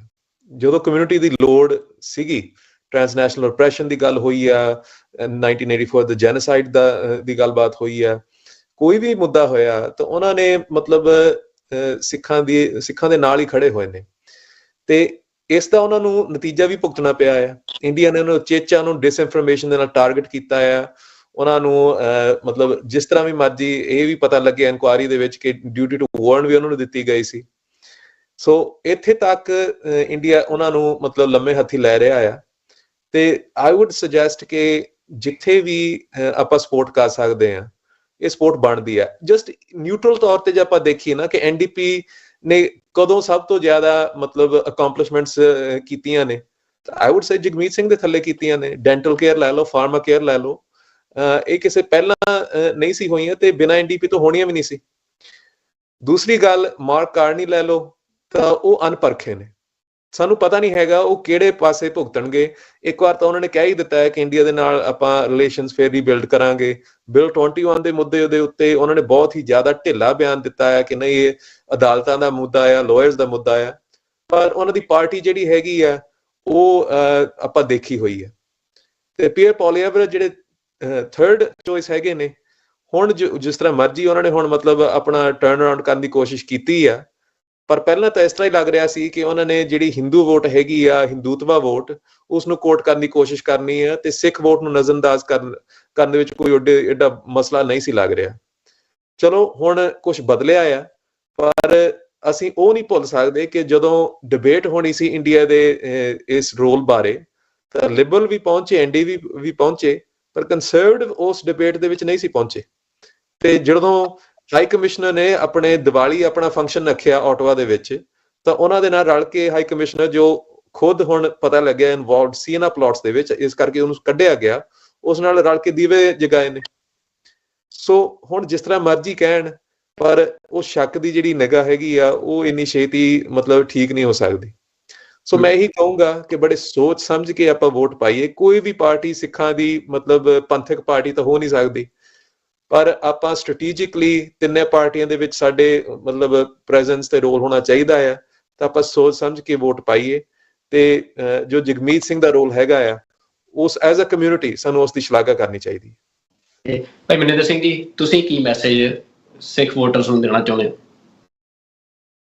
I think ਇਹਦੇ ਵਿੱਚ ਜੋ ਟ੍ਰਾਂਸਨੈਸ਼ਨਲ ਰਿਪਰੈਸ਼ਨ ਤੇ ਫੋਰਨ ਇੰਟਰਫੇਰੈਂਸ ਨੂੰ ਇੱਕ ਜਿਹੜਾ ਅਹਿਮ ਮੁੱਦਾ ਸਮਝ ਕੇ ਕਿ ਜਿਹੜੇ ਸਾਡਾ ਇੱਥੇ ਅਸੀਂ ਇੱਕ ਦੇਸ਼ ਛੱਡ ਕੇ ਇੱਥੇ ਆਏ ਆ, ਤੇ ਅਸੀਂ ਉਹ ਦੇਸ਼ ਆਫਟਨ ਜਿਹੜੇ ਬੰਦੇ 84 ਤੋਂ ਬਾਅਦ ਆਏ ਆ, ਜਿਹੜੇ ਉਹਨਾਂ ਨੇ ਇੱਕ ਹਿੰਸਾ, ਵਾਇਲੈਂਸ, ਸਟੇਟ ਦਾ ਵਾਇਲੈਂਸ, ਜਿਹੜੀ ਉੱਥੇ ਜੈਨੋਸਾਈਡ, ਜੋ ਵੀ ਉੱਥੇ ਨਸਲਕੁਸ਼ੀ ਹੋਈ ਆ, ਤੇ ਉਹ ਸਭ ਕੁਝ ਕਰਕੇ ਛੱਡ ਕੇ ਇੱਥੇ ਆਏ ਆ। ਇਹ ਇੱਥੇ ਆਉਣ ਦਾ ਇੱਕ ਕਾਰਨ ਇਹ ਵੀ ਸੀ, ਇਹ ਨਹੀਂ ਕਿ ਸਿਰਫ ਇੱਥੇ ਆਰਥਿਕ ਤੌਰ ਤੇ, ਇਹ ਵੀ ਸੀ ਕਿ ਅਸੀਂ ਸਿੱਖ ਹਾਂ, ਅਸੀਂ ਇੱਕ ਸੰਘਰਸ਼ ਵੀ ਲੜ ਰਹੇ ਹਾਂ, ਪਰ ਵੱਡੀ ਗੱਲ ਇਹ ਸੀ ਅਸੀਂ ਆਪਣੀ ਆਵਾਜ਼ ਬੁਲੰਦ ਕਰਕੇ ਸਿਰ ਉਠਾ ਕੇ ਜਿਉਣਾ ਚਾਹੁੰਦੇ ਹਾਂ ਜਿੱਥੇ ਵੀ ਅਸੀਂ ਹੋਈਏ। ਤੇ ਜੇ ਹੁਣ ਉਹ ਇੰਨੇ ਦੂਰ ਆਣ ਕੇ ਇੰਡੀਅਨ ਸਟੇਟ ਇੱਕ ਸਿੱਖ ਆਗੂ ਭਾਈ ਹਰਦੀਪ ਸਿੰਘ ਨੂੰ ਗੋਲੀਆਂ ਮਾਰ ਕੇ ਸ਼ਹੀਦ ਕਰਦੀ ਹੈ, ਤੇ ਇੱਕ ਸਵਾਲ ਜਿਹੜਾ ਆ ਆਟੋਮੈਟਿਕਲੀ ਸਾਰੇ ਸਿੱਖਾਂ ਨੂੰ ਪੁੱਛਣਾ ਚਾਹੀਦਾ ਹੈ ਕਿ ਅਸੀਂ ਜਾਈਏ ਕਿੱਥੇ ਵੇ। ਜੇ ਕੈਨੇਡਾ ਦੇ ਵਿੱਚ ਅਸੀਂ ਆਏ ਹਾਂ ਇਸ ਕਾਰਨ ਹੁਣ ਇਸ ਦੇਸ਼ ਨੂੰ ਜਾ ਛੱਡ ਕੇ ਅੱਗੇ ਜਾਈਏ ਕਿ ਇੱਕ ਨੂੰ ਮਾਰਨਾ ਸੀ, 10 ਨੂੰ ਮਾਰਨਾ ਸੀ, 100 ਨੂੰ। ਮਤਲਬ ਤੇ ਇਹ ਆ ਕਿ ਜੇ ਤੁਸੀਂ ਬੋਲੋਗੇ, ਜੇ ਤੁਸੀਂ ਆਵਾਜ਼ ਬੁਲੰਦ ਕਰੋਗੇ, ਜੇ ਤੁਸੀਂ ਸਿਰ ਉਠਾਓਗੇ, ਤੁਹਾਡੇ ਨਾਲ ਆ ਹੋ ਸਕਦਾ ਹੈ ਕਿ ਡਰ ਪੈਦਾ ਕਰਨ ਲਈ। ਹੁਣ ਸਾਡੇ ਬੱਚੇ ਆ, ਅਸੀਂ ਵੀ ਇੱਥੇ ਦੇ ਜੰਮ ਪਲੇ ਆ, ਸਾਡੇ ਫਾਦਰ ਸਾਹਿਬ ਇੱਥੇ 1970 ਤੇ ਆਏ ਆ, ਸਾਡੇ ਬੱਚੇ ਵੀ ਇੱਥੇ ਆ। ਅਸੀਂ ਉਹ ਬੱਚਿਆਂ ਨੂੰ ਦੇਖ ਰਹੇ ਆ ਕਿ ਇਹਨਾਂ ਦਾ ਭਵਿੱਖ ਕੀ ਆ ਇਸ ਸਿਸਟਮ ਦੇ ਥੱਲੇ। ਸੋ ਸਿੱਖ ਵੋਟਰਸ ਨੂੰ ਜਿਹੜੇ ਵੀ ਵੋਟ ਪਾਉਣੀ ਆ, ਅਸੀਂ ਤਾਂ ਇਹੀ ਗੱਲ ਉਹਨਾਂ ਨੂੰ ਕਹਿ ਸਕਦੇ ਆ ਕਿ ਇਸ ਮੁੱਦੇ ਨੂੰ ਏਦਾਂ ਨਾ ਸੋਚਿਓ ਕਿ ਇਹ 5, 10, 20, 100 ਬੰਦਾ ਜਿਹੜਾ ਖਾਲਿਸਤਾਨ ਨੂੰ ਚਾਹੁੰਦਾ ਆ ਸਿਰਫ ਉਹਨਾਂ ਦੇ ਸਿਰ ਤੇ ਆ। ਜਦੋਂ ਉਹਨਾਂ ਨੇ ਐਕਸਟੋਰਸ਼ਨਾਂ ਕਰਨੀ ਆ, ਫਿਰ ਨਾ ਉਹ ਦੇਖਦੇ ਆ ਕਿ ਕੇਸ ਹੈਗੇ ਆ ਜਾਂ ਨਹੀਂ ਹੈਗੇ, ਦਸਤਾਰ ਹੈਗੀ ਜਾਂ ਨਹੀਂ, ਕੜਾ ਹੈਗਾ ਜਾਂ ਨਹੀਂ ਹੈਗਾ, ਉਹ ਸਿੱਖਾਂ ਨੂੰ ਹੀ ਟਾਰਗੇਟ ਕਰਦੇ ਆ। ਉਹ ਸਿੱਖਾਂ ਦੇ ਬਿਜ਼ਨੈਸਿਸ ਆ, ਉਹ ਕਿਡਨੈਪਿੰਗ, ਅਸੀਂ ਤੁਹਾਡੇ ਬੱਚੇ ਚੱਕ ਕੇ ਲੈ ਜਾਣੇ ਆ, ਉਹ ਵੀ ਸਿੱਖ ਆ। ਅਸੀਂ ਤੁਹਾਡੇ ਬਿਜ਼ਨਸ ਨੂੰ ਅੱਗ ਲਾ ਦੇਣੀ ਆ, ਉਹ ਵੀ ਸਿੱਖ ਆ। ਸਿੱਖਾਂ ਨੂੰ ਅਸੀਂ ਗੋਲੀਆਂ ਮਾਰ ਕੇ ਕਤਲ ਕਰ ਦੇਣਾ, ਉਹ ਵੀ ਸਿੱਖ ਆ। ਸੋ ਸਿੱਖਾਂ ਦੇ ਲਈ ਸਭ ਤੋਂ ਅਹਿਮ ਸਵਾਲ ਇਹ ਆ ਕਿ ਜੇ ਤੁਸੀਂ ਗਲਤ ਬੰਦਿਆਂ ਨੂੰ ਸਰਕਾਰ ਦੇ ਵਿੱਚ ਲੈ ਕੇ ਆਉਣਾ ਆ, ਮਾਹੌਲ ਏਦਾਂ ਦਾ ਪੈਦਾ ਹੋਣਾ ਆ ਜਿਹਦੇ ਵਿੱਚ ਸਿਰਫ ਤੁਸੀਂ ਨਹੀਂ, ਤੁਹਾਡੇ ਬੱਚਿਆਂ ਨੂੰ ਉਹ ਚੀਜ਼ ਨੂੰ ਫੇਸ ਕਰਨਾ ਪੈਣਾ ਆ। ਇਸ ਕਰਕੇ ਨਾ ਵੋਟ ਪਾਇਓ ਕਿ ਫਲਾਣੇ ਨੇ 9% ਟੈਕਸ ਲਾ ਦੇਣਾ, ਦੂਜੇ ਨੇ 6 ਲਾਉਣਾ, ਕਿ ਕੁਝ $100 ਸਾਲ ਦੇ ਲਈ ਤੁਸੀਂ ਆਪਣੇ ਬੱਚਿਆਂ ਦੇ ਭਵਿੱਖ ਬਾਰੇ ਸੋਚੋ। ਨਸਲਵਾਦੀ, ਐਂਟੀ ਸਿੱਖ ਹੇਟ, ਬਿੱਲ 21, ਉਹ ਸਾਰੇ ਮੁੱਦੇ ਜਿਹੜੇ ਇੱਥੇ ਪੈਨਲਿਸਟ ਨੇ ਦੱਸੇ ਆ, ਉਹ ਅਹਿਮ ਮੁੱਦੇ ਸਾਡੇ ਲਈ ਆ, ਤੇ ਉਹਦੇ ਨਾਲ ਤੁਸੀਂ ਆਪਣਾ ਮਨ ਬਣਾ ਕੇ, ਦਿਮਾਗ ਲੜਾ ਕੇ ਇਸ ਗੱਲ ਨਤੀਜੇ ਤੇ ਪਹੁੰਚਣਾ ਆ ਕਿ ਸਾਡੇ ਸਿੱਖਾਂ ਦੇ ਇਸ ਮੁੱਦਿਆਂ ਤੇ ਕੌਣ ਖੜਿਆ ਆ, ਭਾਵੇਂ ਉਹ ਲਿਬਰਲਸ ਆ ਜਾਂ NDP ਆ, ਐਟਲੀਸਟ ਸਾਡੇ ਕੋਲ ਇੱਕ ਟਰੈਕ ਰੈਕਡ ਤਾਂ ਹੈਗਾ ਆ। ਤੇ ਅੱਗੇ ਜਿਹੜੇ ਵਾਅਦੇ ਕਰ ਰਹੇ ਆ, ਜਦੋਂ ਮੈਂ ਪੜ੍ਹ ਕੇ ਵੀ ਸੁਣਾਇਆ, ਕੰਸਰਵੇਟਿਵਸ ਵਾਅਦੇ ਕਰ ਰਹੇ ਆ ਕਿ ਅਸੀਂ ਵੀ ਕੁਝ ਕਰੂੰਗੇ, ਪਰ ਟਰੈਕ ਰੈਕਡ ਨੇ ਹਾਲੇ ਉਹ ਚੀਜ਼ ਸਾਬਤ ਨਹੀਂ ਕੀਤੀ। ਸੋ ਉਹਨਾਂ ਨੂੰ ਇਹ ਸਾਰੀਆਂ ਚੀਜ਼ਾਂ ਜਿਹੜੀਆਂ ਨਜ਼ਰ ਰੱਖਣੀਆਂ ਚਾਹੀਦੀਆਂ। ਬਿਲਕੁਲ ਭਾਈ ਗੁਰਪ੍ਰੀਤ ਸਿੰਘ ਜੀ, ਤੁਸੀਂ ਭਾਵੇਂ ਐਜ਼ ਅ ਜਰਨਲਿਸਟ ਆਪਣੀਆਂ ਸੇਵਾਵਾਂ ਦਿੰਦੇ ਹੋ, ਪਰ ਤੁਸੀਂ ਲੰਬੇ ਸਮੇਂ ਤੋਂ ਕੈਨੇਡਾ ਦੀ ਪੋਲਿਟਿਕਸ ਨੂੰ, ਕੈਨੇਡਾ ਦੀ ਸਿੱਖ ਕਮਿਊਨਿਟੀ ਨੂੰ ਦੇਖ ਰਹੇ ਹੋ, ਤਾਂ ਇਸ ਇਲੈਕਸ਼ਨ ਦੇ ਲਈ ਤੁਸੀਂ ਕੀ ਮੈਸੇਜ ਦੇਣਾ ਚਾਹੁੰਦੇ ਹੋ? ਜਿਵੇਂ ਵਾਲਪੀ ਸਿੰਘ ਨੇ ਕਿਹਾ ਸੀਗਾ ਜਾਂ ਮਰਿੰਦਰ ਸਿੰਘ ਨੇ ਪਹਿਲਾਂ ਕਿ ਦੁਨੀਆ ਬਦਲ ਚੁੱਕੀ ਹੈ। ਟਰੰਪ ਦੀ ਇਲੈਕਸ਼ਨ ਤੋਂ ਬਾਅਦ ਦੁਨੀਆ ਦਾ ਧਰੁਵੀਕਰਨ ਜਿਹੜਾ ਆ ਉਹ ਹੋ ਚੁੱਕਾ ਆ। ਸਾਊਥ ਏਸ਼ੀਆ ਦੇ ਵਿੱਚ ਵੱਡੀਆਂ ਚੇਂਜਸ ਹੋਣੀਆਂ ਆ, ਤੇ ਇਹ ਤੇ ਮੱਦੇਨਜ਼ਰ ਸਾਨੂੰ ਵੀ ਆਪਣੀ ਜਿਹੜੀ ਆ ਉਹ ਨੀਤੀ ਬਣਾਉਣੀ ਪਊਗੀ। ਕੈਨੇਡਾ ਦੇ ਵਿੱਚ ਜਿਹੜੇ ਸਿੱਖ ਹੈਗੇ ਆ, ਉਹਨਾਂ ਨੇ ਬੀਤੇ ਵਿੱਚ ਬਹੁਤ ਤਰੱਕੀਆਂ ਕੀਤੀਆਂ, ਬਹੁਤ ਨਾਮਣਾ ਖੱਟਿਆ ਆ, ਪਰ ਜੇਕਰ ਅਸੀਂ ਆਪਣੀ ਜਿਹੜੀ ਲੈਗੇਸੀ ਇਹਨੂੰ ਕੰਟੀਨਿਊ ਕਰਨਾ ਆ ਤਾਂ ਉਹਦੇ ਵਾਸਤੇ ਸਾਡੇ ਕੋਲ ਤਕੜੀਆਂ ਧਿਰਾਂ ਚਾਹੀਦੀਆਂ ਆ। ਸੋ ਸਾਡੀਆਂ ਤਕੜੀਆਂ ਧਿਰਾਂ ਤਿੰਨਾਂ ਪਾਰਟੀਆਂ ਦੇ ਵਿੱਚ ਸਾਡੇ ਜਿਹੜੇ ਉਮੀਦਵਾਰ ਹੋਣੇ ਚਾਹੀਦੇ ਆ, ਉਹਨਾਂ ਦੀ ਜਵਾਬਦੇਹੀ ਹੋਣੀ ਚਾਹੀਦੀ ਆ। ਸੋ ਉਸ ਵਾਸਤੇ ਸਭ ਤੋਂ ਵੱਡੀ ਗੱਲ ਹੈ ਤਾਂ ਵੋਟਾਂ ਦੇ ਵਿੱਚ ਹਿੱਸਾ ਲਈਏ ਜ਼ਰੂਰ। ਬਹੁਤ ਸਾਰੇ ਲੋਕ ਜਿਹੜੇ ਆ ਸਾਡੇ ਉਹ ਇਹ ਸੋਚ ਲੈਂਦੇ ਆ ਕਿ ਅਸੀਂ ਸਾਡੀ ਵੋਟ ਨਾਲ ਕੀ ਫਰਕ ਪੈਣਾ ਆ, ਬਾਕੀ ਲੋਕਾਂ ਨੇ ਪਾਈ ਆਉਣੀਆਂ ਆ। ਕਈ ਵਾਰੀ ਜਿੱਤ ਹਾਰ ਦਾ ਫੈਸਲਾ ਕੁਝ ਸੈਂਕੜੇ ਵੋਟਾਂ ਦੇ ਨਾਲ ਹੋ ਜਾਂਦਾ ਆ। ਸੋ ਪਹਿਲੀ ਗੁਜ਼ਾਰਿਸ਼ ਤਾਂ ਇਹੀ ਆ ਕਿ ਵੋਟਾਂ ਪਾਉਣ ਲਈ ਜ਼ਰੂਰ ਨਿਕਲੋ। ਤੇ ਦੂਜੀ ਗੱਲ ਜਿਹੜੀ ਇਹ ਆ ਕਿ ਹਰ ਵੇਲੇ ਜੇਬ ਵੱਲ, ਪੈਸੇ ਵੱਲ ਦੇਖ ਕੇ ਨਹੀਂ ਚੱਲਿਆ ਜਾ ਸਕਦਾ। ਕਈ ਵਾਰੀ ਫੈਸਲੇ ਜਿਹੜੇ ਆ ਉਹ ਇਹ ਦੇਖ ਕੇ ਲੈ ਜਾਂਦੇ ਆ ਕਿ ਤੁਹਾਡੀਆਂ ਆਉਣ ਵਾਲੀਆਂ ਪੀੜ੍ਹੀਆਂ ਤੁਹਾਨੂੰ ਕੀ ਸਵਾਲ ਕਰਨਗੀਆਂ, ਜਾਂ ਤੁਸੀਂ ਉਹਨਾਂ ਦਾ ਭਵਿੱਖ ਕਿਹੋ ਜਿਹਾ ਸਿਰਜਣਾ ਆ। ਸੋ ਕਾਮਾਗਾਟਾ ਮਾਰੂ ਦੀ ਉਦਾਹਰਨ ਸਾਡੇ ਸਾਹਮਣੇ ਆ। ਸੋ ਉਦੋਂ ਵੀ ਸਮਝੌਤੇ ਕੀਤੇ ਜਾ ਸਕਦੇ ਸੀਗੇ, ਸਾਡੇ ਬਜ਼ੁਰਗਾਂ ਨੇ ਨਹੀਂ ਕੀਤੇ।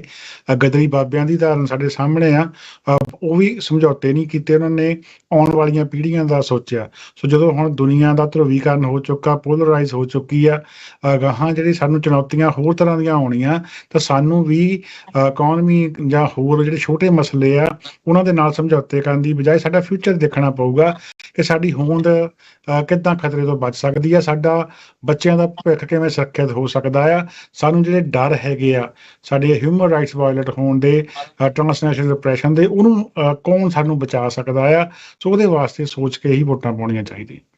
ਬਿਲਕੁਲ ਜੀ, ਜਿਵੇਂ ਬੜੀ ਇੰਟਰਸਟਿੰਗ ਜਿਹੜੀ ਗੱਲਬਾਤ ਆ ਸਾਰੀ ਉਹ ਰਹੀ ਆ ਤੁਹਾਡੇ ਨਾਲ, ਤੇ ਜਿਵੇਂ ਅਸੀਂ ਜਾਣਦੇ ਹਾਂ ਕਿ ਜਿਹੜੀ ਸਿੱਖ ਸਾਈਕੋਲੋਜੀ ਆ ਉਹਦੇ ਵਿੱਚ ਜਿਹੜਾ ਧਰਮ ਆ ਉਹ ਸਿਆਸਤ ਨੂੰ ਡਰਾਈਵ ਕਰਦਾ, ਸਿੱਖ ਮਨ ਨੂੰ ਡਰਾਈਵ ਕਰਦਾ। ਤੇ ਭਾਵੇਂ ਇਸ ਵਾਰ ਦੀ ਕੈਨੇਡਾ ਦੀ ਇਲੈਕਸ਼ਨਸ ਦੇ ਵਿੱਚ ਇਕੋਨਮੀ ਇੱਕ ਵੱਡਾ ਮਸਲਾ ਆ, ਹਾਊਸਿੰਗ ਅਫੋਰਡੇਬਿਲਟੀ ਵੱਡਾ ਮਸਲਾ ਆ, ਕਿਉਂਕਿ ਅਮਰੀਕਨ ਟੈਰਿਫ ਦਾ ਵੱਡਾ ਮਸਲਾ ਆ, ਪਰ ਜਿਹੜੀ ਸਿੱਖ ਵੋਟ ਆ, ਜਿਹੜਾ ਸਿੱਖ ਫੈਕਟਰ ਆ, ਉਹਦੇ ਲਈ ਸਭ ਤੋਂ ਇੰਪੋਰਟੈਂਟ ਮਸਲਾ ਜਿਹੜਾ ਆ ਉਹ ਇੰਡੀਅਨ ਟਰਾਂਸਨੈਸ਼ਨਲ ਰਿਪਰੈਸ਼ਨ ਆ ਜਿਹੜਾ ਕੈਨੇਡਾ ਦੇ ਵਿੱਚ। ਕਿਉਂਕਿ ਪਹਿਲੀ ਵਾਰ ਹੋਇਆ ਕਿ ਕੈਨੇਡਾ ਦੇ ਵਿੱਚ ਭਾਵੇਂ ਚਾਈਨਾ ਨੂੰ ਇੱਕ ਥ੍ਰੈਟ ਮੰਨਿਆ ਜਾਂਦਾ, ਇਰਾਨ ਨੂੰ ਥ੍ਰੈਟ ਮੰਨਿਆ ਜਾਂਦਾ, ਪਰ ਕਿਸੇ ਵੀ ਕੰਟਰੀ ਨੇ ਇੱਥੇ ਆ ਕੇ ਇਸ ਤਰ੍ਹਾਂ ਐਕਟਿਵਿਸਟ ਨੂੰ ਕਤਲ ਨਹੀਂ ਕੀਤਾ।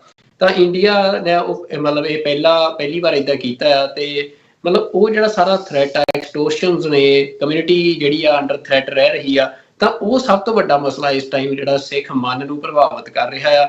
ਇਸ ਪੈਨਲਿਸਟ ਨੇ ਵੀ ਉਸੇ ਗੱਲ ਵੱਲ ਇਸ਼ਾਰਾ ਕੀਤਾ। ਤੇ ਹੁਣ ਇਹ ਗੱਲ ਜਿਹੜੀ ਆ ਉਹ ਦੇਖਣ ਵਾਲੀ ਹੋਊਗੀ ਕਿ ਸਿੱਖ, ਇਹ ਤਾਂ ਗੱਲ ਤੈਅ ਆ ਕਿ ਸਿੱਖਾਂ ਨੇ ਇੱਕ ਵੱਡਾ ਰੋਲ ਨਿਭਾਉਣਾ ਆ ਇਸ ਸਾਰੀ ਇਲੈਕਸ਼ਨ ਦੇ ਵਿੱਚ, ਕੈਨੇਡਾ ਦੀ ਅਗਲੀ ਗਵਰਨਮੈਂਟ ਚੁਣਨ ਦੇ ਵਿੱਚ। ਤੇ ਜਵਾਬਦੇਹੀ ਵੀ ਹੋਣੀ ਹੈ ਜਿਹੜੇ ਲੀਡਰਸ ਪਿੱਛੇ ਰਹੇ ਆ, ਉਹਨਾਂ ਨੇ ਜਿਹੋ ਜਿਹਾ ਕੰਮ ਕੀਤਾ ਆ ਉਸ ਦੀ। ਤੇ ਸਿੱਖ ਕਿਸ ਪਾਸੇ ਤੁਰਦੇ ਆ, ਇਹ ਵੀ ਵੱਡੀ ਗੱਲ ਜਿਹੜੀ ਭਾਈ ਗੁਰਪ੍ਰੀਤ ਸਿੰਘ ਹੋਰਾਂ ਨੇ ਦੱਸੀ ਕਿ NDP ਜਿਹੜੀ ਆ ਉਹ ਭਾਵੇਂ ਹਰ ਇੱਕ ਬੰਦਾ ਜਾਣਦਾ ਹੈ ਕਿ ਉਹ ਸਰਕਾਰ ਨਹੀਂ ਬਣਾ ਰਹੀ ਆ, ਪਰ ਸਰਕਾਰ ਬਣਾਉਣ ਦੇ ਵਿੱਚ ਕੀ ਉਹ ਹਿੱਸੇਦਾਰ ਹੋ ਸਕਦੀ ਹੈ, ਕਿ NDP ਉਸ ਪੋਜੀਸ਼ਨ ਤੱਕ ਦੁਬਾਰਾ ਪਹੁੰਚ ਸਕਦੀ ਆ। ਤਾਂ ਇਹ ਸਾਰੀਆਂ ਗੱਲਾਂ ਜਿਹੜੀਆਂ ਆ ਇਹਨਾਂ ਦੇ ਉੱਤੇ ਸਿੱਖ ਵੋਟਰਾਂ ਦਾ ਜਿਹੜਾ ਇਸ ਟਾਈਮ ਧਿਆਨ ਜਿਹੜਾ ਆ ਉਹ ਹੈ। ਤੇ ਅਗਲੇ ਦਿਨਾਂ ਦੇ ਵਿੱਚ ਕਿਹੋ ਜਿਹੇ ਬਿਆਨ ਸਾਹਮਣੇ ਆਉਂਦੇ ਆ ਉਹ ਵੀ ਗੱਲਾਂ ਪ੍ਰਭਾਵਿਤ ਕਰ ਸਕਦੀਆਂ ਨੇ ਇਹਨਾਂ ਸਿੱਖ ਜਿਹੜੇ ਵੋਟਰ ਆ ਉਹਨਾਂ ਦੇ ਮਾਈਂਡਸ ਨੂੰ। ਪਰ ਸਾਰੀ ਗੱਲਬਾਤ ਤੋਂ ਬਾਅਦ ਜਿਹੜੀ ਇੱਕ ਗੱਲ ਸਪਸ਼ਟ ਆ ਕਿ ਜਿਹੜਾ ਸਿੱਖ ਵੋਟਰ ਆ ਉਹਨੂੰ ਡਰਾਈਵ ਜਿਹੜਾ ਆ ਉਹ ਕੀਤਾ ਜਾਣਾ ਆ ਜੋ ਇੰਡੀਆ ਦਾ ਟਰਾਂਸਨੈਸ਼ਨਲ ਰਿਪਰੈਸ਼ਨ ਆ ਕੈਨੇਡਾ ਦੇ ਵਿੱਚ। ਭਾਈ ਹਰਦੀਪ ਸਿੰਘ ਨਿੱਜਰ ਦਾ ਜਿਵੇਂ ਸ਼ਹਾਦਤ ਹੋਈ ਆ, ਉਹ ਸਾਰੀ ਘਟਨਾ ਦੇ ਉੱਤੇ ਪਾਰਟੀਆਂ ਦੇ ਜਿਹੜਾ ਵਤੀਰਾ ਰਿਹਾ, ਪਾਰਟੀਆਂ ਦਾ ਨਜ਼ਰੀਆ ਰਿਹਾ, ਉਹਨਾਂ ਦੇ ਸਟੈਂਡ ਰਹੇ ਆ। ਤਾਂ ਉਹ ਸਭ ਤੋਂ ਇੰਪੋਰਟੈਂਟ ਫੈਕਟਰ ਜਿਹੜਾ ਆ ਉਹ ਲੱਗ ਰਿਹਾ ਹੈ ਕਿ ਸਿੱਖ ਵੋਟਰ ਜਿਹੜੇ ਆ ਉਹਨੂੰ ਕੰਸੀਡਰ ਕਰਨਗੇ। ਤੇ ਸਾਡੇ ਨਾਲ ਅੱਜ ਦੀ ਇਸ ਗੱਲਬਾਤ ਦੇ ਵਿੱਚ ਜੁੜਨ ਦੇ ਲਈ ਸਾਰੇ ਪੈਨਲਿਸਟ ਦਾ ਮੈਂ ਬਹੁਤ ਧੰਨਵਾਦ ਕਰਦਾ ਜੀ ਤੁਹਾਡਾ ਕਿ ਤੁਸੀਂ ਆਪਣੇ ਕੀਮਤੀ ਸਮੇਂ 'ਚੋਂ ਸਮਾਂ ਕੱਢਿਆ।